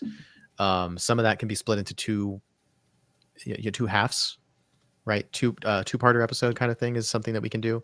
That's more to like spread out the content and not overwhelm you with 2 hours of content a week or every other week. But it's also like, let's pick a topic area that we talked about in a video and pare it down to 10 to 20 minutes or like 5 to 15, whatever like YouTube's normal format is, like the homepage format, as opposed to the long live stream VODs or the short 1 minute long videos. And so like have a medium length YouTube video length thing is one way to package the content. Doing more shorts, those are the obvious things to do, but that's just repackaging the same format of content that we have already. What we want to do, at least what I want to do, I've spent a lot of time thinking about, I want to experiment with other, like in the context of the live stream or in the context of the pre-recorded long form conversation, I want to do different formats. So it's not just us interviewing somebody and tasting whiskey. It could be like when we had Boon Boona Coffee on, we talked about what they're up to, the coffee, and then we tasted them through a flight of 3 American single malts. And that was another one where the production quality wasn't great. The audio quality was bad on that one, but it was a really fun episode where they loved tasting the whiskey that I gave them. And I would love to do more of that, because that feels like, they know enough about whiskey to be interested in tasting whiskey. I said, hey, let me give you, 2 ounces each of 3 whiskeys to taste. Totally free. Just come on my show, taste them, talk about them. And they're like, yeah, sure. Free whiskey. Great. Let's talk about it. Right. And like, I think a lot of people can kind of get on board with that. Like, Yeah, sure. I'll taste your random whiskey. It's free whiskey. Like, what is there to lose? Assuming, of course, people have to trust me enough to give them a a bottled by me sample of it could be anything, and trust that I'm not trying to poison anybody. The fact that the show has existed for how long now? Almost 2 years. The YouTube channel has existed for almost 2 years is like lends credibility to we're not trying to hurt anybody. Like, I think there's that. That's the nice thing about Instagram as a community of like finding people, because like in the Discord, love you guys in the Whiskey Lodge, but the thing is, I don't know you nearly as well as people on Instagram who are willing to put their faces out there and are regularly sharing whiskey with each other, and nobody that they've done collaborations with has died to my knowledge. Right? Like, that feels easier to like reach out and do a collab with. So there's a few people I've reached out to, planning on doing one of these things where we have them on and we just have them tasting blind samples, inspired by Germ's Blind Sample Showdown on Freedom Malts. But instead of it being a competition, it's going to be like, hey, just taste these whiskeys and talk about like how much you like them or not. And then we're going to reveal what they are. And then we can talk about that, right? Is it surprising? That sort of thing. And this could be any level of person in terms of their whiskey knowledge. It would be cool to like reach across the aisle and find different Instagram niches to like have people on where it's like whiskey isn't their content thing, but they're interested in learning about it, and then just like teach people a little bit about whiskey and not get the super geeky, like practice that teaching people who are newer to whiskey, right? Like doing that sort of non-expert oriented content that grows our audience. Collaborations is a great way to grow the audience. It's also fun. So it is always fun to take someone who has maybe just a passing interest or passing knowledge in whiskey and let them try some really cool and interesting things and getting their take, because they frequently find things that you just wouldn't expect. That too. Ooh. So I'm thinking for my next whiskey, I have a lot of whiskey in my glass, but I'm going to like set it aside so I can move on. Before we get to peated things, and this VDC, which is actually a scotch, right? This is one of their last barrels of scotch, because they're planning on moving out of the business of bottling anything that has scotch in it. So they're just single barreling the rest of their scotch barrels that they have. So this is a muscatel cask from, we think it's a Lowlands or something like that. We have a guess at what distillery this is, but I'm not going to put this out into the world because, they're not allowed to say. But it is a muscatel cask, and it's really good. And then next up, my Kalila 15 unpeated malt. So Kalila, under Diageo, they're not distilling this spec anymore, as I understand. They may do a few more releases of this spec because they have it, but Diageo really wants Kalila to be making peated malt. Kalila is the peated element that is at the core of most Diageo blends that have a little bit of smoke in them. Yep. And speaking of which, I have a Johnny Walker Green Label somewhere. So I'm looking at my floor whiskey right now because my floor whiskey, funny enough, it's essentially all single malt. It's essentially all American single malt, a little bit of Irish. Although I have like from whatever countries I visited this year, I have some Irish whiskey, I have some Icelandic whiskey, I have some Taiwan whiskey, right? Most of it is American single malt and like bourbon and rye that I bought from Lost Lantern. Fair amount of Irish. I do have some Octomore over there. But yeah, like, and that's stuff that I like pulled out of a box and took to a party and then unpacked it onto my floor, as one does. So that's not stuff that I recently bought. That's just stuff that migrated to the floor because I was too lazy to put it away. But But I have a green label somewhere. Why can't I find it? So my second glass is continuing the trend of slightly off the beaten path for American consumers, but an approachable dram for those who are maybe not well versed in single malt scotches, while containing lots of depth and interest in the profile. Tall 16. Tall is a Speyside distillery. They do produce a little bit of peated malt, but mostly what they produce is this nice, gentle, warming, unpeated single malt that is a little bit spicy. It's got like sort of the vegetal fennel and a little bit of like cloves on the edges of the palate, but it is mostly a little bit of like tannic and a good nice cereal note and cut vegetation and floral.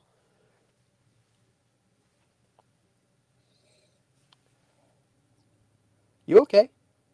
I never finished checking my checklist. I'm just Oh, squinting at my screen. Sorry. ah, I could zoom in instead of squinting.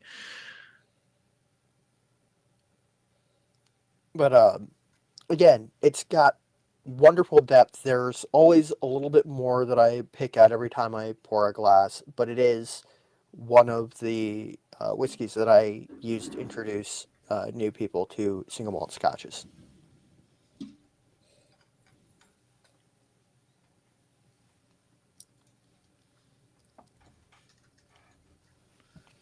All right, I'm just gonna say it off. StreamYard, YouTube, Instagram, Threads, Blue Sky, blog, Reddit, Linktree, Twitch. Mhm. Yes, I've done all of those. Mhm.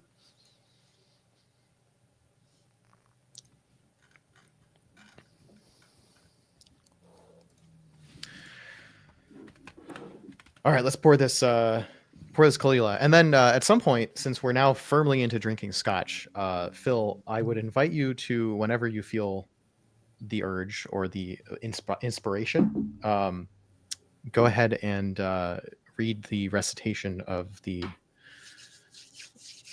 Robert Burns poem.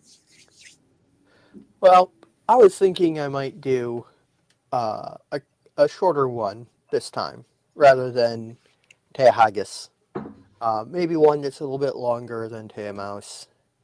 Um, hmm. Well, I should probably actually. There's stuff floating in my whiskey. Oh, your audio just cut out again. Just give it like 10 seconds. It's so funny. It happens like every half hour or something, every 20 minutes. Not like clockwork, just like I yeah, you're I back. have a feeling I know what it is. But I will hunt that gremlin later. I might want I'm to going. this is low enough in this bottle now. I might want to filter it off into another container because I think my cork is degrading here. Uh-oh. Yeah, Well, Kalila 15 unpeated, really good stuff. Kalila unpeated tastes exactly like you'd expect it to taste. It tastes like Kalila without the peat smoke. And the peat smoke in Kalila is like a really singular note where it doesn't like infuse the whole profile necessarily. It's just like this ashy smoke layer that's just on top. Usually you think of peat adds so much. Like if you look at uh what's Lechegg's unpeated? ooh. Is that Tobermory? Tobermory, that's right. So Tobermory and Lechegg taste different in more ways than just smoke. Like there's other things the peat brings in. Kalila is just like you can isolate exactly what the peat part of it is, and the rest of it is just this tropical fruit stuff. And so unpeated Kalila, beautiful distillate. It's exactly what you'd expect it to taste like. I think unpeated Kalila might be better than peated Kalila outside of a blend. Usually there are there are exceptional single barrels released by independent bottlers, but like Kalila is generally like that's smoky whiskey. That's like it's just straight ahead simple smoky whiskey. And when you get the smoke out of the way, actually it has, and especially with some age on it like this 15-year-old, it has a nice tropical fruit profile. So I think that I should go ahead and hit a little bit about who Robert Burns was. Robert, excuse me. Robert Burns was born on January 25th, 1755. Let me double check that year because I suddenly had a 59. I was right, or sorry, I was wrong. I was right to double check. And he was sort of the working man's poet. He wrote in the Scots dialect in a sort of tumultuous time in Scottish history, in the history of the UK, where there was a period of English rule sort of tightening down on the Scots people, and it informed a lot of his poetic works. And because he was from a working class family, despite his working class background, he was taught very, very well in reading, writing, arithmetic, and spoke fluently in French, although that was apparently not uncommon for the time period. Um, a lot of his poetry spoke to his upbringing in Ayrshire in Scotland in a rural farming community. For example, Tay Mouse is about a mouse that lives in a farmer's field that is disturbed by uh, the plowing and the harvesting and the growing of grains. Um, and a lot of what he wrote was sort of relating to the world around him, and part of what sort of created his popularity amongst the Scottish people is that he was truly one of them, a working class Scotsman. And he wrote about working class Scottish people. Like he had a poem called "The Gallant Weaver," which is about someone who is obviously a weaver. Um, Mouse is about a mouse that lives in a farmer's field, and probably his two most well-known works are uh, Te Haggis, which is the address to a haggis, that is sort of the traditional the traditional bird supper, um, involves the host parading out a haggis, placing it upon the table, and reading out or reciting from memory, which I could never do, a toast to a haggis, um, which is sort of a humorous take on the traditional poor man's food of Scotland, which is the haggis, which has a reputation that is ill-earned, in my opinion, because it is no different from peasant food anywhere else in Europe or the rest of the world. It is oats and the offcuts of meat mixed together, bound in the stomach of a lamb, or sorry, a sheep, and then cooked. And it is a wonderfully descriptive uh, piece of writing. Um, the groaning trencher there you fill, your heart is like a distant hill, your pin would help to mend a mill in time of need. While through your pores the dews distill like amber bead, basically describing the haggis. Um, and in Address to Haggis, he makes light of fancy French cuisine, and sort of talks up the rustic farmland Scot who eats haggis and drinks malt whiskey and beer and is built accordingly. And you know his his working class upbringing means that he does so convincingly. But my favorite fun fact about Robbie Burns is there is a university library, I believe, in Edinburgh that has a pane of glass out of a pub that has a bit of graffiti scrawled by Robert Burns because one of his contemporaries gave him a little carbide scribe, and he was in the habit of scrawling little poems in pub windows after a drink or two. What is this device? Uh, so, a little scribe with a bit of carbide at the tip Okay. that would scratch glass. Oh, okay. Yeah. So like the rings, the tungsten carbide rings that you can't cut off. Yeah. Or yeah. That's That's a PSA for you. If you're thinking about getting a tungsten carbide ring, think about the fact that sometimes if you break your finger or something, they have to cut your ring off. And gold is soft enough that you can do that relatively safely, but tungsten carbide is a problem because it is very hard to cut. The easiest way to get a tungsten carbide ring off of your finger, PSA, would be either to smash it because tungsten carbide is brittle, or to use an acetylene torch. And I promise you don't want to use an acetylene torch to cut a ring off of your finger. Yeah, that's back in that category of very dangerous.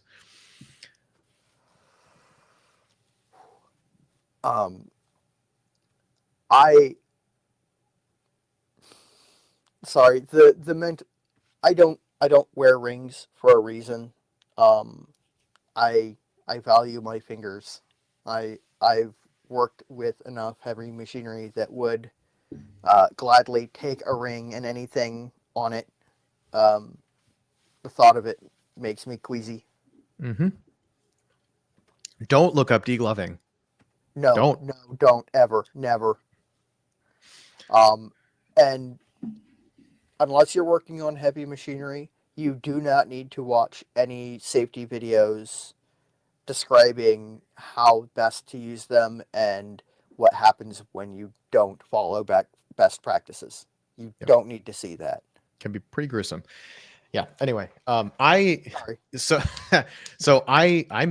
I have a wedding ring. I actually I alternate between two rings. Actually, I used to wear silicone rings. So I'm also an athlete. I regularly go paddling, which I have to have a paddle in my hands. And I regularly play violin and viola, where having a ring on your finger can damage the instrument or hinder your movement, depending on how tight it is. So I've always been in the habit of taking my rings off when I'm doing any sort of physical activity. And one of those things I take my rings off for is when I'm cleaning dishes, as I was just doing when I was cleaning this, and then I was cleaning some Glencairns in the kitchen. And then I was like, oh, we should go start stream. And I forgot to put my rings back on. So that's why like you won't always see me wearing rings, because sometimes I just forget to put them back on. I get that there's some people who never, ever, ever take off their wedding ring.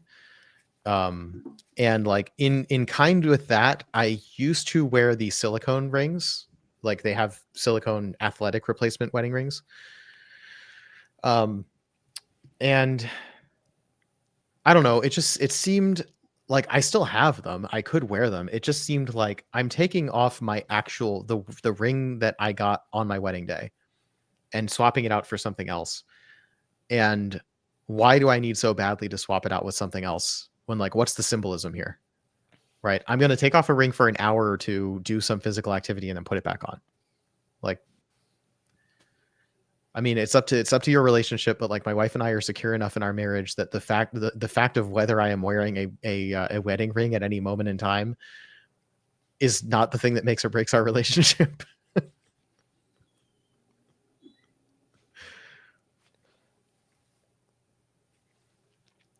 So, you're I think you just came back, but you were not making noise for a minute there. That's okay. I was listening to you talk about rings.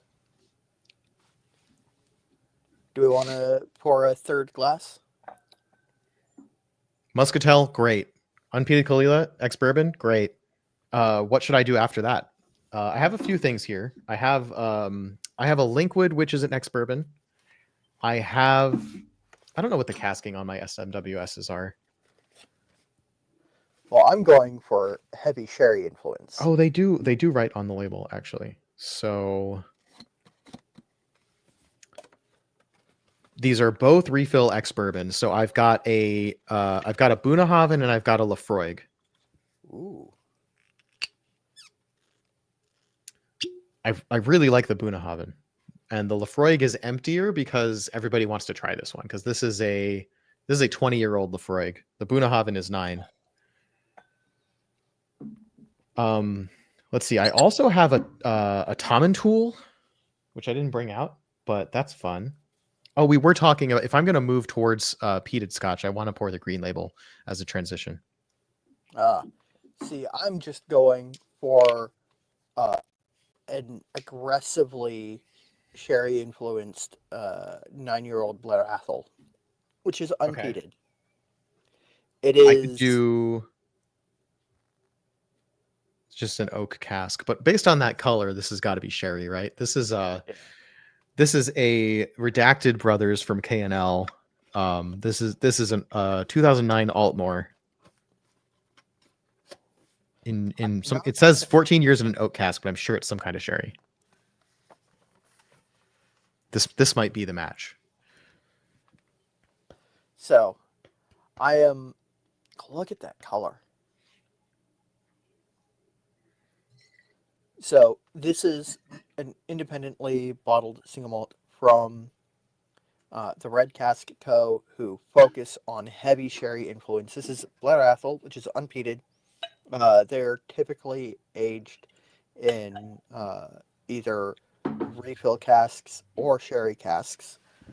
This one was finished in a first fill Pedro Jimenez sherry cask, and it is bursting with bright red fruit, and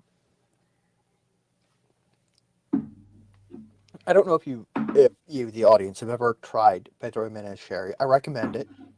It is very different. This is just explosively fruity and bright, and for being 114 proof, it doesn't seem that way on the nose. And it's got just a hint of oak tannin and a little bit of like a malty, like rich base, but most of the nose is dominated by that sherry.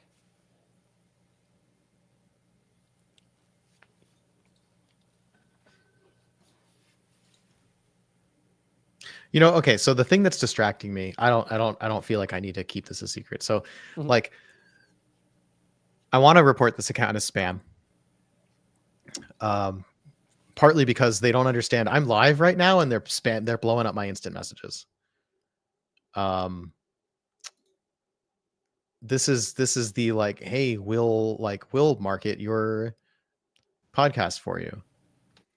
I'm like, I don't want to pay for viewers. Like, I think, No. but like, here's the interesting philosophical question. I want to grow the reach. Ads are important. I don't want to pay for bot viewers. That's stupid. It's not authentic. I'm willing to pay for advertising, like legitimate, like digital advertising that potentially gets our account in front of more people. Where's the line?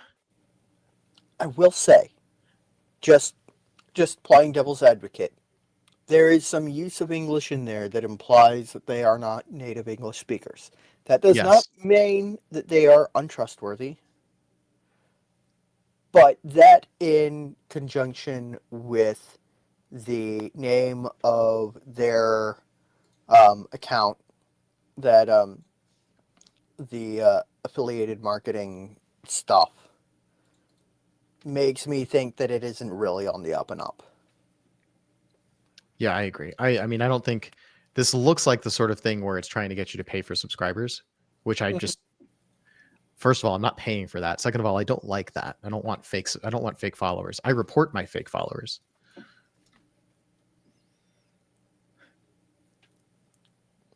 Okay, I think Instagram, the website, has just died. Like I can't load a page right now.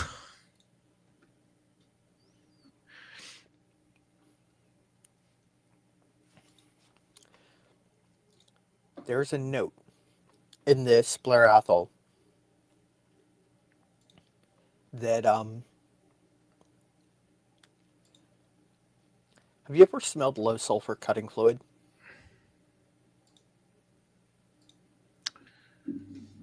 No, I don't think I have. It's When you got say a cutting fluid, you mean like for like a lawnmower or something?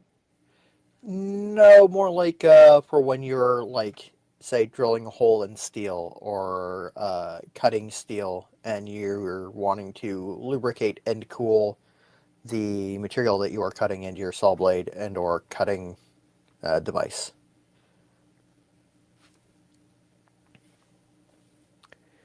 It's got a little bit of note of taste the way that smells,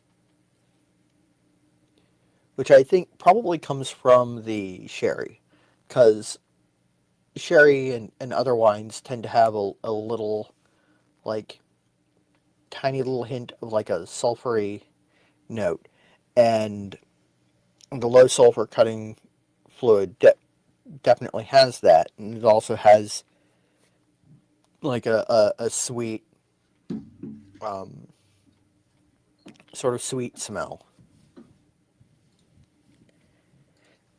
By the way, fine folks of the audience, in case you have um, never encountered like really weird tasting notes, a lot of where you build tasting notes from are from memories. So, like, if you have a memory that's pretty strong and you smell something, your brain might go, "Oh, hey, that smells a little bit like this memory," and it sort of puts that memory in conjunction with what you're smelling. Yep. So the most honest tasting notes are always going to be things that are you were reminded of something. And unfortunately, that's also the least translatable to the next person. Mm-hmm. So like home heating oil number 2 is a note that Phil gets that I will never get because I don't have any sense memory of that. By the way, the place where I get that is everybody's favorite, Old Granddad 114. You know, back when I hunted bourbon, which I didn't do for very long, and I didn't do it the way that bourbon hunters hunt bourbon, right? It was like, I want to try all the bourbon that people say is good. I was trying to find Old Granddad 114. And this was like early 2021 that I was looking for it. Could not find it in a single store. They were always sold out of Old Granddad 114. Just like they were always sold out of Lafroig 10 cask strength, which is another one I'd like to pour tonight once we get to peated.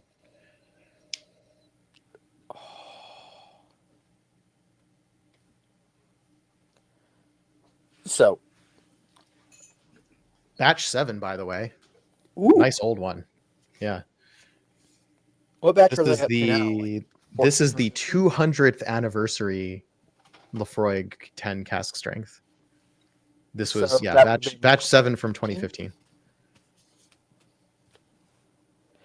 Yay on me for remembering when Lafroig was founded. Yeah, so like if we look back on this past year, like since the last Burns night, the number of scotches I've added to my collection is almost 0. This one, I'm pouring a bunch of them tonight, right? This one, and this one definitely added to my collection in the past year. Fairly recently, both of them actually. The Johnny Walker Green Label I got because I wanted to use it in my barrel. I never got around to that. And the Monkey Shoulder, same thing. I replaced my bottle of Kirkland 12-year blended Scotch because this is my calibration dram when I'm doing reviews. This is a solid 4.5 for me. Maybe I think it's even lower than that now, but that could be because they changed the blend. But it's like, if I can't taste the 3 tasting notes that this has, I'm having a bad palate day, right? This is a perfect calibration dram because it has just enough complexity. It's not going to blow out my palate, but it's going to tell me if I'm off. So it's good to have something like this. I tried to switch to Glenlivet 12 for that, but this is actually too interesting. Like too interesting for a calibration dram. Like this is unique enough, has enough going on by itself. This also I got this year, but like this is like replacing your bog standard table whiskey, right? This is not new to me. It's just a new bottle. Same deal with the Kirkland 12 blended Scotch. Monkey Shoulder is like basically Glenfiddich, Glenlivet. So like that's not exactly new. The Green Label is new, but it's not the first time I had it. I had that years ago, and I just wanted to have a bottle because I wanted to have a 15-year-old blended Scotch to play with. Not very expensive, like $70. But yeah, in terms I of bought interesting new scotches that I got, pretty much the VDC 11 Muscatel cask, this the Altmore 14-year-old that I brought out. I'm trying to think, is there any other scotch besides, oh, I bought 2 Octomores. Is there any other scotch that I bought this year? Like, I no, pretty sure.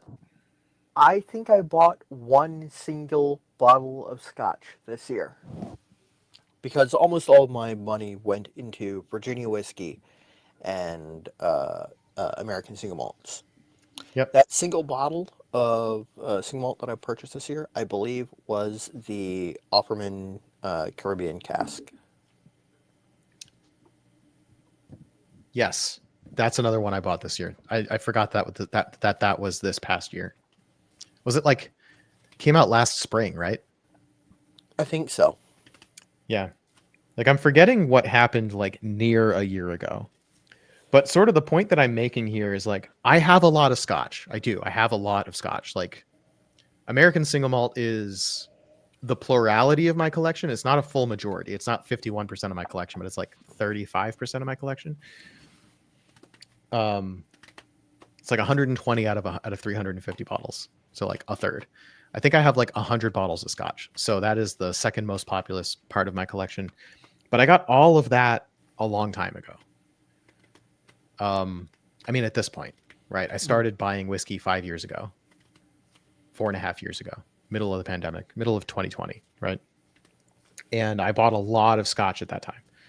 And what I buy on an ongoing basis is the occasional special release of bourbon, American single malt at every opportunity, and occasionally,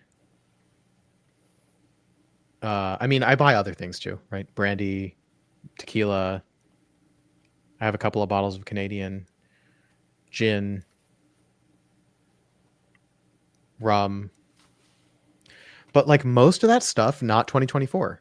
Most of that stuff was 2023 or earlier because pretty much once we started doing the American Single Malt podcast, I needed to route all of my whiskey budget into things that are relevant for the show.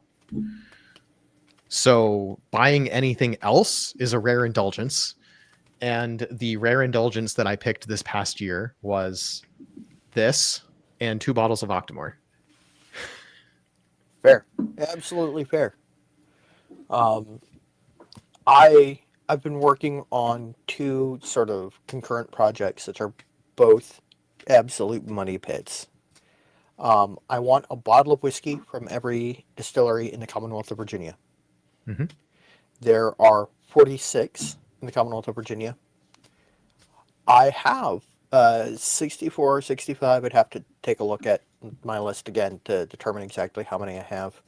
Bottles of Virginia whiskey, but a bunch of them are Catoctin Creek or Virginia Distillery Company. So they take up a pretty good portion of my selection. The other project is I'm working on a bottle of whiskey from every U.S. state. I'm currently at 29. And some of those are going to be pretty difficult to get. But, Yeah, that's even maybe it's harder with American single malt, but like I'm trying to do the same thing but American single malt, and like it's broader than that. Where like I want a bottle or a sample. So maybe it's a little easier, but like I want a bottle or a sample from every single malt producing distillery in the United States. Now that the category is a legal type, that's going to be harder because they're going to be springing up faster. So like I could cut the line at I want one from everyone who made one before it was legalized. And then I'll accept I want more of the other ones, but I'm not going to try to make it exhaustive. I want everybody who made one before it was legal. Before it was, I mean, it's been legal. It's not criminal, right? Before it was legally defined as a type of whiskey. Also, I've been told there's like a plausible reason that that Woodford won't make an American single malt, but the fact that they have an American malt whiskey that's 51% barley makes me wish, because it's pretty good. Like their malt whiskey is pretty good. I think that it and their rye are both better than their bourbon. I agree. Although the double oaked bourbon is very good. Their plain bourbon is Yes. kind of plain. I would I would like to see a double oak rye from them. Just just my personal opinion, because I Too think much that'd be really tannin. I interesting. don't think it would be good. I think too much tannin doesn't play well with rye. Mm, But it might be. But like that could be why they haven't done it. yeah, it would not surprise me if there have been experiments that are currently locked away in their experimental laboratory. Yep. There is a lot of stuff that brands play with and never release. That's true. Yeah, I feel like I have to. I'm itching to move on now. As good as all of these are, Yes. not rating things today, by the way, but No. like I love when we. So, by the way, hey, shout out to the Whiskey Lodge again. Where's my Glencairn? I haven't put anything in a Whiskey Lodge Glencairn yet, but Whiskey Lodge. We. I wish I could say we regularly do this. We used to regularly do this, where we just get on the Discord chat and just like randomly taste stuff from our collection, whatever occurs to us, whatever. Just go with the flow. Oh, you know what's funny? Behind me, this Rest and Be Thankful. That's a Port Charlotte independent bottling, 13-year-old cask strength ex bourbon Port Charlotte. Really good stuff. I'm sure I've tasted that this year, but I put it on my shelf back there because it's one of my favorite things in my collection. It's academically really interesting. It's not my favorite whiskey by flavor. Like it did not live up to the hype of what I paid for it, and it is Yeah. not my favorite whiskey that I have. But it is academically one of the most interesting things that I have because I'm a big fan of Port Charlotte. And that is a side of Port Charlotte you don't get to see very often where it's unadorned with wine cask stuff. It's just a ex-bourbon single barrel. It really shows you what the Port Charlotte distillate is.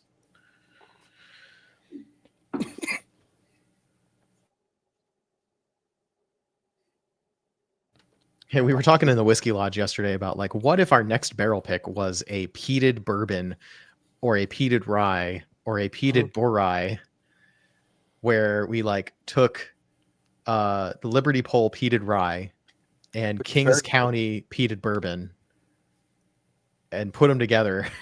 Like, if that's good, wouldn't that be fun? It would be. So, Because like for my the Whiskey Lodge does care about more than just American single malt. In fact, they mostly don't care about yes. American single malt.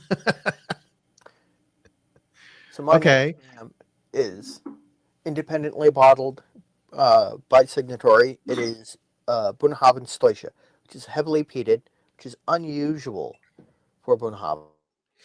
Okay, I have an independent bottling Stoisha. It's one of my favorite bottles. I'll grab it.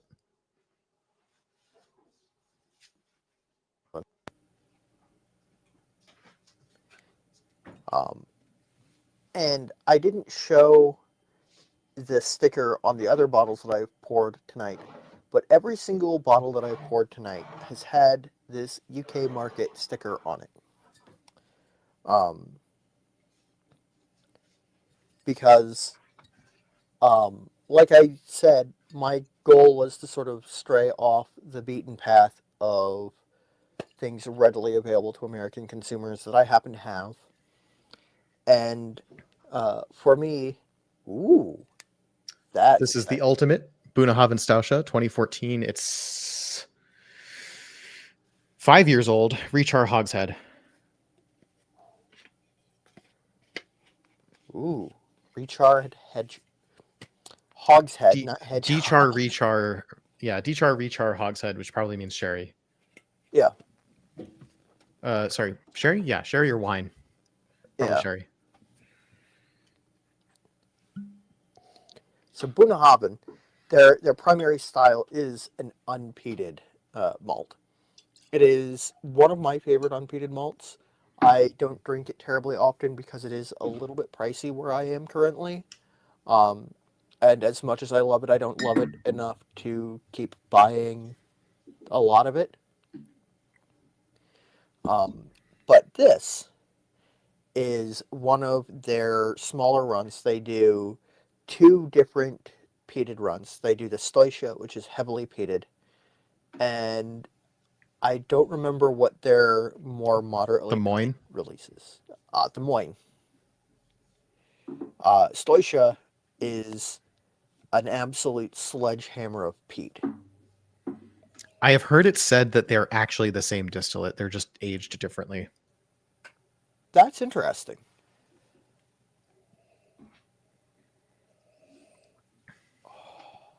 So, if Port Charlotte is like grilled charred meat and like really heavy on like fattiness, this is the leaner version of that. This is like the char flavor you get from a lean steak. Yeah, I love this stuff. This is one of the distillates that I can pretty reliably pick out blind because of that peat character. So like Cedar Ridge, their malt character is a certain type of way that I feel like I can always pick that out. Not that I've had that many opportunities to taste things like to taste anything blind, right? Like the number of that would be a fun thing to add, to like add to my spreadsheet of tracking things. How many things have I tasted blind? Because it's Mm-hmm. not as many as things I've tasted not blind, but I've tasted Stalcia blind and picked it out. I've tasted Cedar Ridge blind and picked it out with high confidence. Mm-hmm. This this is one of my favorite Isla malts. Same. It's hard to come by, and that's disappointing. But it's yeah. Yeah. Like I wish there was more of this. Mhm. Bunnahabhain is the only Isla that primarily makes unpeated malt. You could argue Brook-Laddie too, but it's more that they have unpeated malt and they Mhm. spend most of their budget marketing Port Charlotte and Octomore.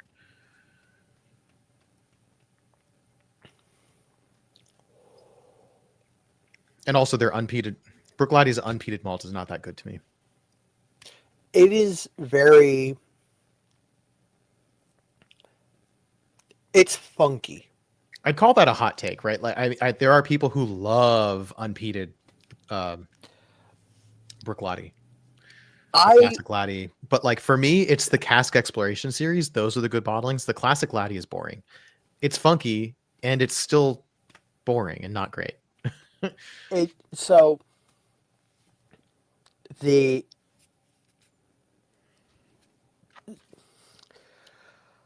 when I first Black Art, not nearly as good as the price, but interesting. Some of them. Although I at a recent Scotch bottle share party, I tasted 6 Black Arts next to each other. As only one of them I thought was really, really good, and the other ones I thought were off in comparison. And there was a lot of other stuff there I liked better.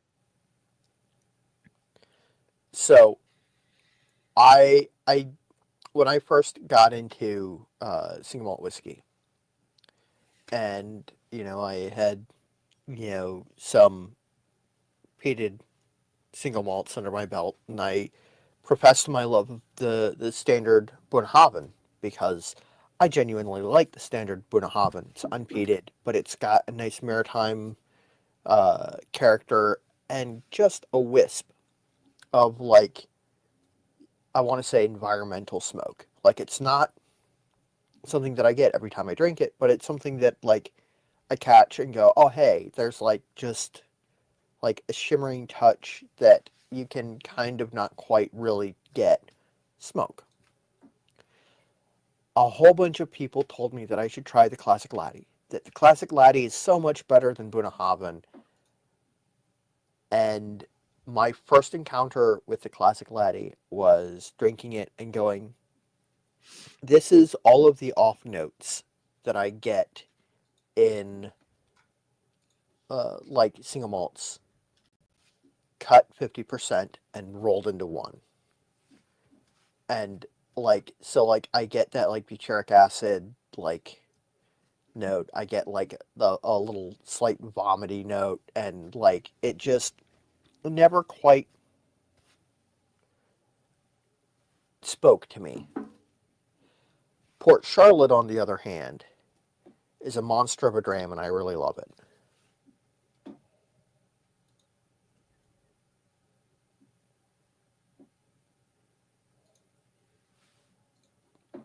It could be just that I was primed to dislike it because I liked Bunnahabhain so much, and people essentially told me that I was wrong to like Bunnahabhain.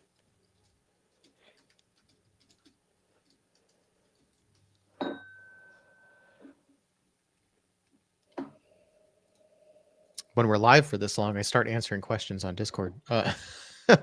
Whoops. Shout out to Joe's Whiskey Den, Sanchava.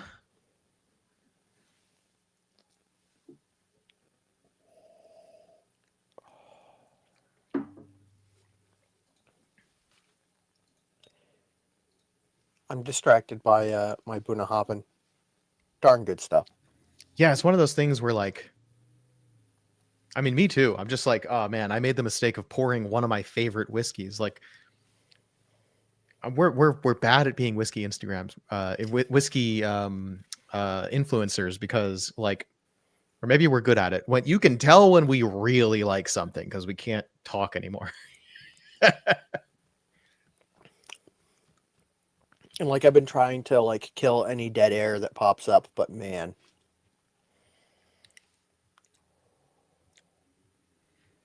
I'm getting a toasted marshmallow from this today. Ah. With a little bit of persimmon.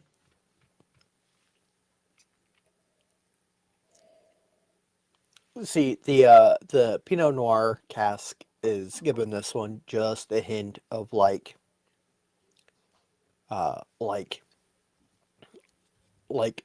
jam that doesn't have quite enough sugar to be good jam, but it's still got that like rich berry flavor, you know?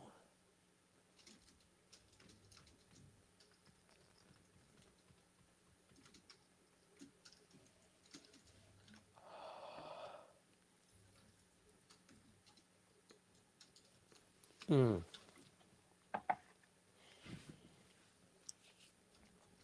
And the way it coats the tongue and the throat and just lingers. Oh, it's so good. Yep, it's a long finish. I mean, we're drinking different whiskeys, but it's the same distillate. We're having a similar experience here, I think. Mm-hmm. Everything about Staucha really like comes through. It's a distillate character that's always there, no matter what you put on top of it. Similar to McCarthy's. Like, McCarthy's is always McCarthy's, no matter what finishing cask you've put it in. So yeah. The plain, the Oloroso, the PX, the rum cask finished, there's a cognac finished one that we've just been talking about a whole lot on Discord.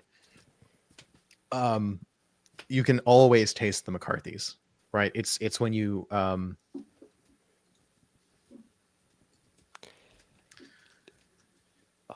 there's some whiskeys that just like sort of take whatever you put them in. So like and I don't think that's not my favorite style. Like, when I was feeling probably particularly snarky that day, but I had just bought my second Starlight. I bought a Starlight bourbon and a Starlight rye. I don't remember which was the second one, but then I went on some Discord, not the Whiskey Lodge, and asked like people who know more things about bourbon than I know, right? Why should I care about Starlight? I think it was a badly phrased question. I feel bad about it. Mm-hmm. Like, Starlight is doing finished bourbon and rye really well. That's their business. But like, at the moment in time, I was like, I wanted to have more than one of them so I could figure out why everybody's always talking about Starlight, right? Why everybody's so gung-ho about Starlight. What's the deal with Starlight? And I'm like, I tasted this bourbon and it tastes like its finishing cask. I tasted this rye, it tastes like its finishing cask. I think the rye was an orange wine, Vino de Naranja, and the bourbon was an Armagnac finish.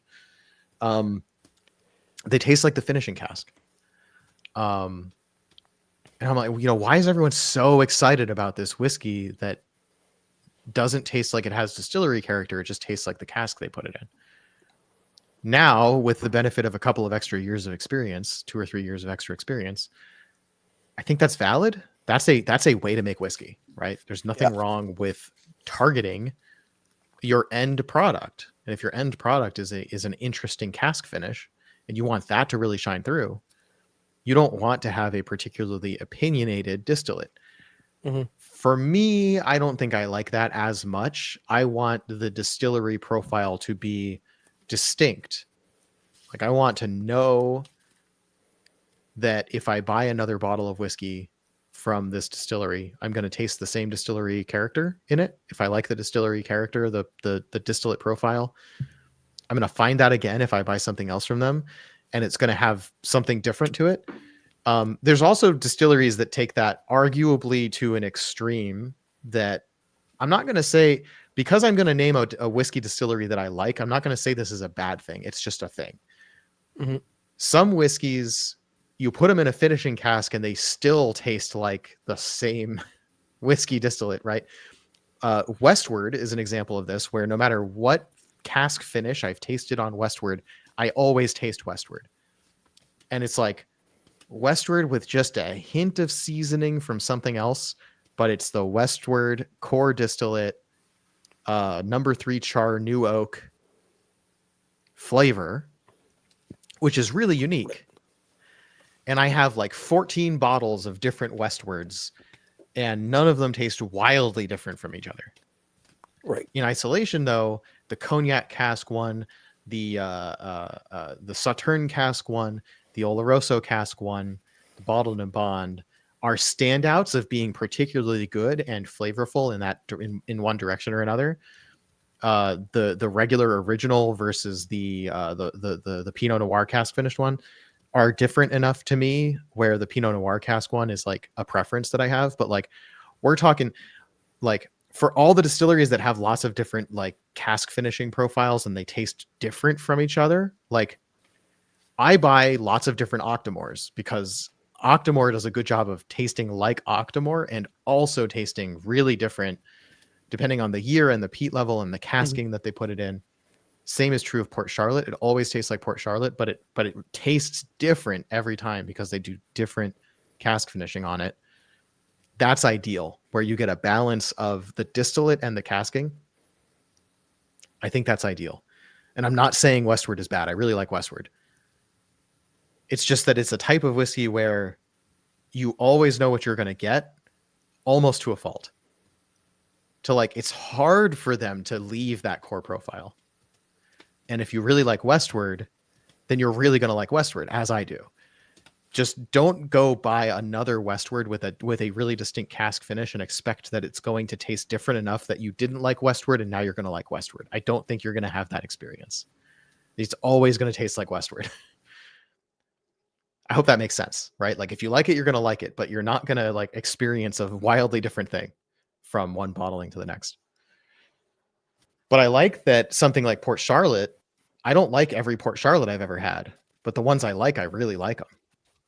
And they're different enough. They always taste like Port Charlotte a bit. And sometimes the finish that they put on it is like really bad. There's Sulphur Laddie, which I think is actually a classic Laddie put in a Madeira cask that somehow was really, really sulfury to the point where it smells and tastes a bit like sewage. Not good. People prank each other with samples of that one. And like, that's not because Brook Laddie is bad. That's just that particular casking. Somebody thought it was good, or they wouldn't have released it. But almost everybody, at least with an American palate, is like, this tastes bad. This tastes like, it's that thing where maybe it goes a bit the other way. Like, it's not, I mean, lactic acid could be the reason.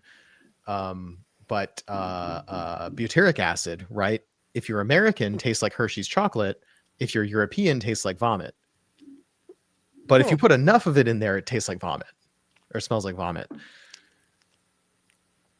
That's more of a thing in rum, because rum uses like butyric acid dunder cultures because they're aiming for that. Butyric acid will turn into ethyl butyrate and methyl butyrate, which tastes like pineapple. So that's why they want the butyric acid, not because they want it to taste like chocolate. Sometimes that happens. I think especially when you barrel age it, it sort of goes in that chocolate direction. But if you have too much of it, it just vomit and sweaty gym socks.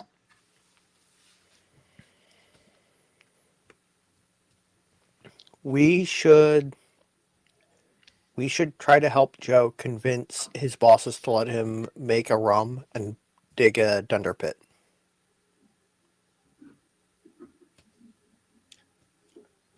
You know, I get the impression that Foley Family Wines and Spirits is pretty conservative in terms of product development. So I don't know. I don't, and I don't think they're the type of people who are going to listen to people like us. To be fair, there's nothing wrong with their approach to product development. Clearly, given the quality of the products from them that we have tried. It's just we tend to be a little more bonkers. Hey, Samalo, welcome in. Oh, hey, when we're in vertical mode, the comments show up at the top instead of at the bottom. That's fun. Yeah, butyrate and sweaty socks. Yeah, we're just talking about sulfur laddie and the fact that sometimes things that sound like they should smell bad actually end up aging into good flavors. And sometimes they don't. And sometimes they don't. The sulfur laddie is quite bad. It smells like sewage.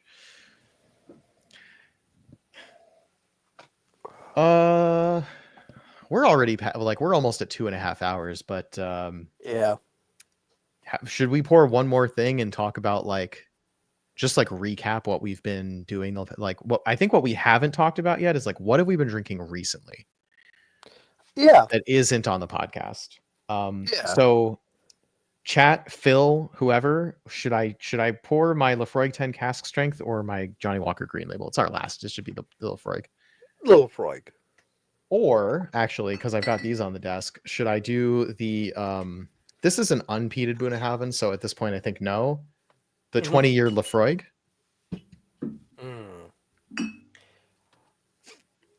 That's a tough question. The cask strength Lafroig would be a high note to go out on because high peat and cask strength. Yeah, I mean it's a SMWS, so it's cask strength, but because it's older, it has less peat to it. So I think I agree. I think I want to go. I haven't touched my Lafroig cask strength in a while. I'm going to go backwards a little bit. Also, I still have my. I haven't claimed my. I totally just broadcast my unique number that I haven't claimed. Oh no! I should go ahead and do that before it's too late. Someone will get to it before me.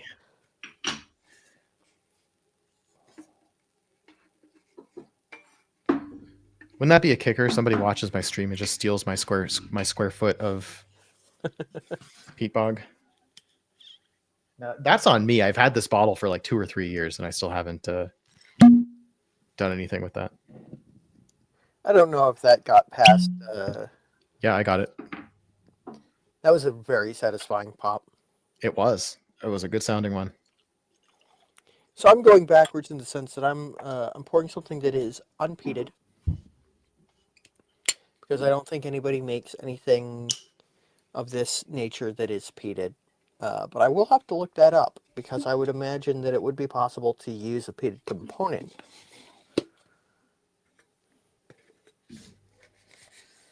And that is, I'm pouring myself some single grain. Samalo has been sipping along with a few Baryons.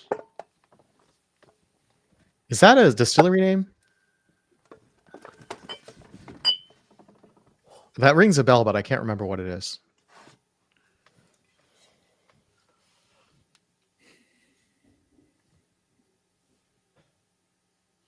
Joe's Whiskey Den says, love the Port Charlotte 10. Yep, same. It's my favorite 10-year-old, circa 10-year-old scotch. Even the Lafroig cask strength notwithstanding. I think this is punchy and fun, but there's something about that sort of subtlety that Port Charlotte has that makes it really easy to pull out with friends. I need to replace my standard strength Port Charlotte 10. I have a couple of the what are they called now? The Isla Barley, the year editions. I've been nursing those. I hardly bring them out anymore because I'm sad that they're going to be gone soon.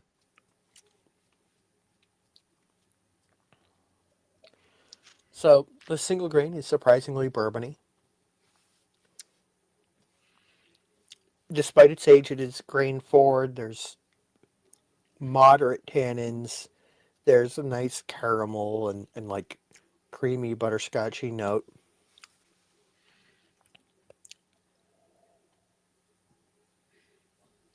It has been a hot minute since I've had Lafroig, to be honest.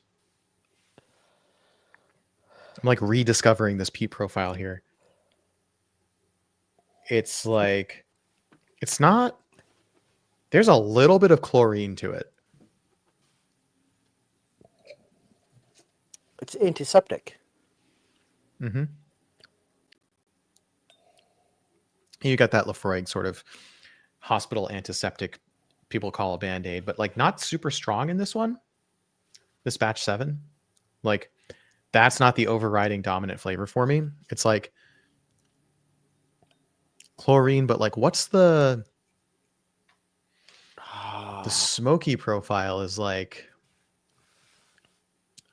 it's charcoal briquettes with lighter fluid. And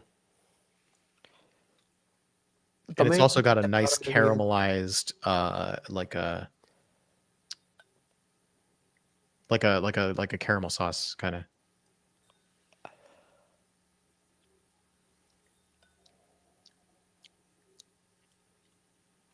Oh yeah, the Armagnac. Domaine de Barillon Armagnac. It's 1984 and 1998 full blanche.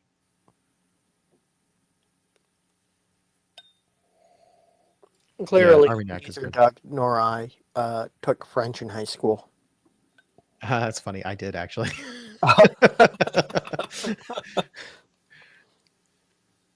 I was never very good at pronouncing French, though. I think like we didn't really emphasize the speaking element. It was more like the reading and writing. I think high school French tends to do more of that. Like in terms of speaking skills, I don't really speak anymore. There's lots of reasons. Like it turns out, being married to a Chinese teacher, speaking Chinese is likely to get me edumacated. Mm-hmm. And also, not apparently being very good at Chinese is probably works in my favor when it comes to speaking with the in-laws, the extended family in China. Just like not trying to get into like a detailed conversation that I don't have the vocabulary for, and instead just being the person who barely understands and speaks. So the Girvan, totally different from anything else I've consumed tonight. Mm-hmm. So I have to this point been drinking single malts, which are of course 100% malted barley, single distillery, pot still. Single grains are pretty much any mash bill. They could be a mix of corn, rye, malt, or unmalted barley, or they might be 100% malted barley. They are distilled on a column still. And or technically could be distilled on pot still to a high proof. Right, but most of the facilities producing single grain whiskey are producing them on massive column stills. For example, Girvan and North British have some of the largest column stills in the world. Loch Lomond too, or is they're not? They're not as large. I don't think they're as big. And I also feel like Loch Lomond has a unique still, but I could be wrong. I could be remembering wrong. Because I've heard of something referred to as a Lomond still. Yeah, I think it's maybe just a coincidence. I've had Girvan, an SMWS Girvan, I believe, that was something along the lines of peanut butter and jelly sandwich themed. I can get a little bit of nuttiness off of this, but mostly this is a nice, like, rich, like, bourbon with less oak impact, but more age time to, like, mellow. So it's, like, rich, creamy vanilla and caramel and, like, a little bit of, like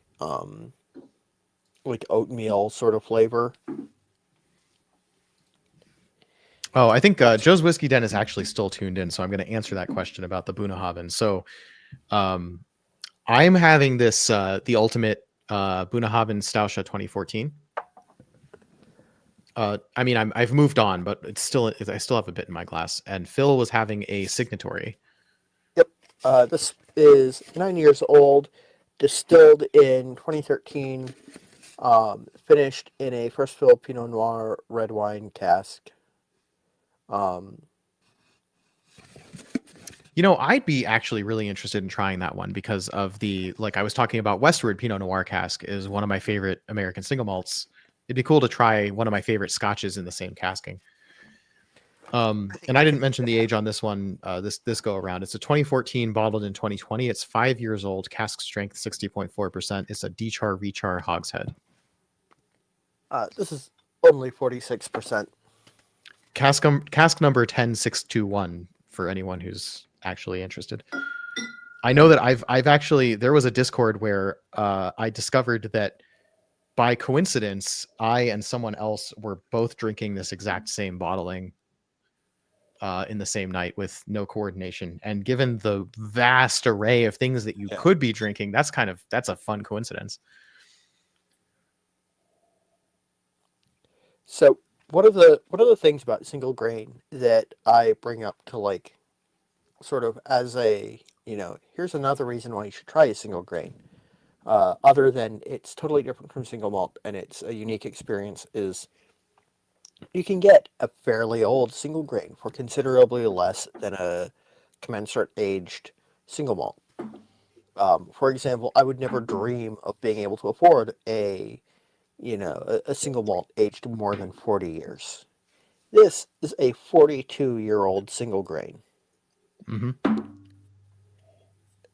And a lot of people say single grains don't tend to like really become characteristic of a unique style until they reach around that 30-year mark anyway. Mm-hmm. Mostly they're just sold as blend filler because they don't have a lot of flavor. And isn't that interesting? So my question to you is basically, what have you been drinking recently that's not on the podcast for some reason or another? Because we talk about the American single malts that we're drinking. I mean, I drink American single malts that aren't on the podcast regularly.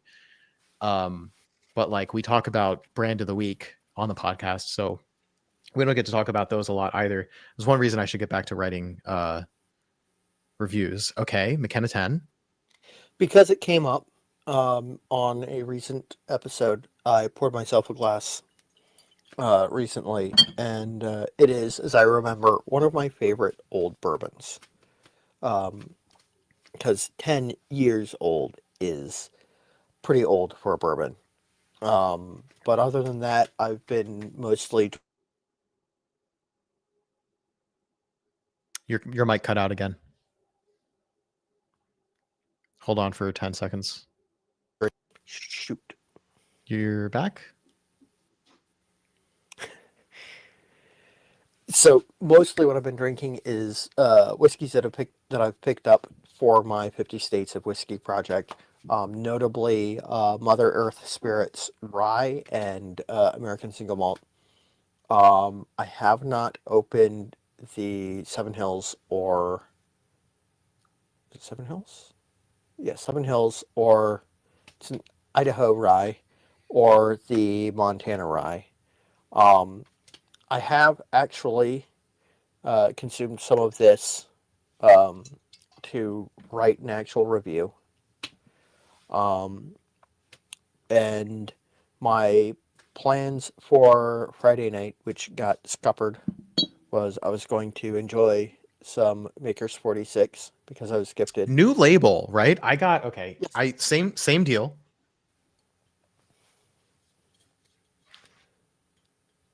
But because I'm a big fan of Maker's Mark, especially Maker's Mark 46. So Costco had a new, like, for holiday special, right? A discounted Maker's Mark 46. Mm-hmm. But they also had the same price on the new label. So I said, hey, I'll just buy a sealed bottle of each and do a side-by-side to see has the change in label. I mean, like, there was Maker's Mark 46 used to come in the sort of tapered the smooth Yeah. shouldered bottle that they do the cask finishing series in. Mhm. Although I those special releases behind me are yet another bottle shape. So Maker's Mark has a lot of bottle shapes now. But I have the Maker's Mark 46 cask strength in that tapered bottle. Mhm. And I have several bottles of this already, but I bought a new one because this is probably more recent. And then they have the rebranding. So this is the third label that I've seen on the standard Maker's Mark 46 bottling. I'm really interested to see if it's changed over time. So I have a question. Yes. Because mentally, I have a mental image of a Maker's Mark 46 bottle that is on the bar of a friend's parent. That is the tapered bottle with the strip of paper at the bottom and the gold 46 above the strip of paper. If that makes sense. Yeah. Was there an intermediary label between that and the bottle change?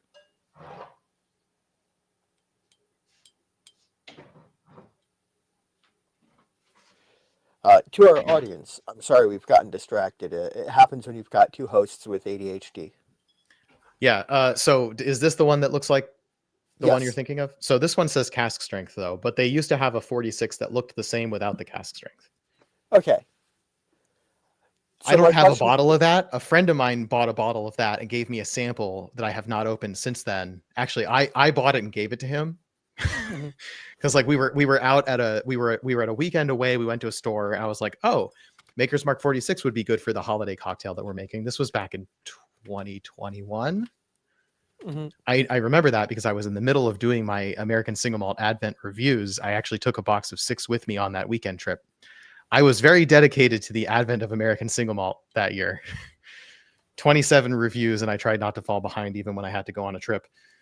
But yeah, we bought a bottle that looked just like this, which was Maker's Mark 46 at the 47% alcohol, because Maker's Mark 46, they could have just lied and Yeah, made it Maker's Mark 47 and then made it 47% ABV, or they could have made it this is the cask strength, but like they could have made it 46% ABV, but that's the standard strength. yeah. Like the standard. So yeah. So the Maker's Mark 46 is 47% alcohol, but the standard Maker's Mark is 46% alcohol. So my question is, because I have a memory of the tapered bottle like that, but instead of having the direct on the glass 46, I remember there being a a label that was the taller label that had 46 on the paper. That And might be true. I'm wondering if that is my faulty memory or if there have been four labels for the 46. Well, here's my open bottle of Maker's 46, which is the same as the new one I bought. Right. And then there's the Maker's 101 bottle, which is a different shape from the standard Maker's bottle shape. And then you have I got the Mocha, which I bought at the same time as those two different labels of a 46, and the heart release. The Mocha is much better than the heart release in my opinion. Huh. So this is stuff like, hey, I still buy bourbon. I actually just don't talk about it very much. It's not that I dislike bourbon. It's that there's a whole community of people who know lots of things about bourbon, more than I know, and have more connections than I have more experience than I have. For me, most bourbon tastes pretty narrow in flavor range. But Yeah, more importantly, I don't have a lot to say about it that other people haven't already said. So I just don't. that's fair. So that's some of the stuff I've been drinking recently. I did my first review. I did my first review in a long while, like a full written review with a score and everything. Stranahan's Snowflake 2024 release. What type of cask was it? I think it's a mix of lots of red wine and dessert wine casks. Yeah. It's not written on the bottle, but it's on a blog post. And I don't remember if I added it to my post. I looked it up later because like I got this bottle, tasted it. This is the first time I've done in a long time that I did a non-blind review with next to zero research. I was just like, I did some tasting notes. I'm like, that's review worthy. I posted a review right away. Figure out the research later. I'll do a full write up and put it on the website with the usual research and everything. But this was like the first thing I've had in a long time that like wasn't about to be part of a show and inspired me to talk about it right away. Yeah, the snowflake was like all the finishes. Yeah, just no beer finishes, but like every other finish you've ever heard of that is wine or dessert wine, pretty much. No I think it maybe had some brandy, but it didn't have any like tequila or rum.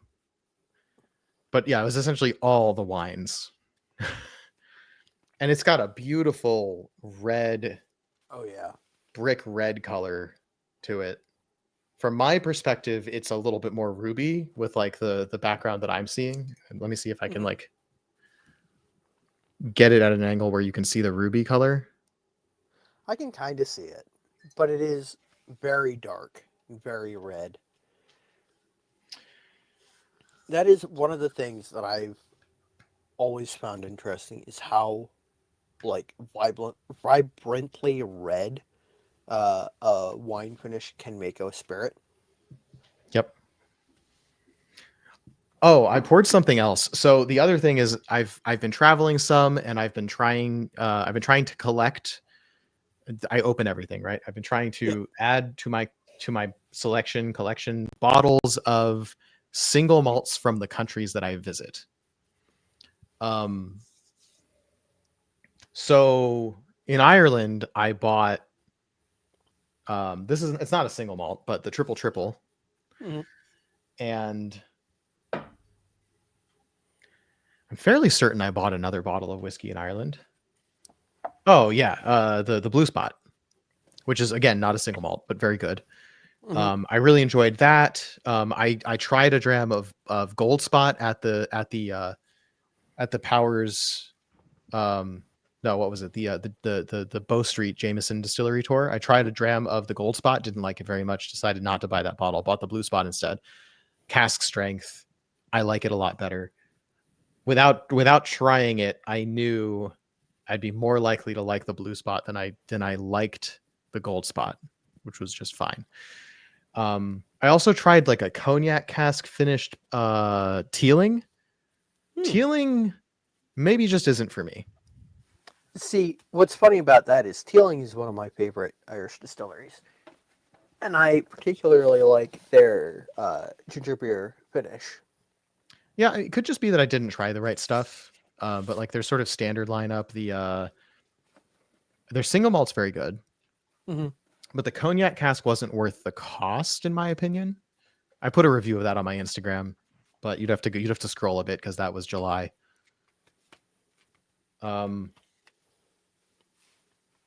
July, something like that.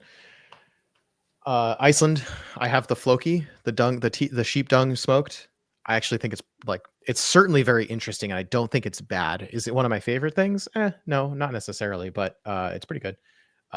Taiwanese whiskey. I have a bottle from Omar, which is like associated with the government of Taiwan. Somehow, like they're like state-owned distillery. Very expensive, but like for me, sometimes you pay a premium just to have a souvenir, and I'm like, I'm never gonna see this again, so I'm gonna buy it. So like I probably paid $30 more than I thought it was worth. And they were telling me about they're going to do this release of a heavily peated PX finished blah blah blah, and I was like, I'm so into that. Next time I go through the Taipei airport, like I'll try to swing by wherever I can buy that, whatever. Just like how much is it going to be so I can plan ahead. They're like $800, and I'm like, wait, what? I'm sorry. That's a lot of money. I don't spend that much money on any. I don't think I've ever spent that much money on any whiskey. And I like your stuff enough to spend the $100 to buy a souvenir whiskey, but not enough to go out of my way to go back through the airport to buy $800 worth of whiskey that probably is going to be the same realm of quality. Mm-hmm. because distilleries, for the most part, over time they get better, but like within a short period of time, tend to be about the same level of quality.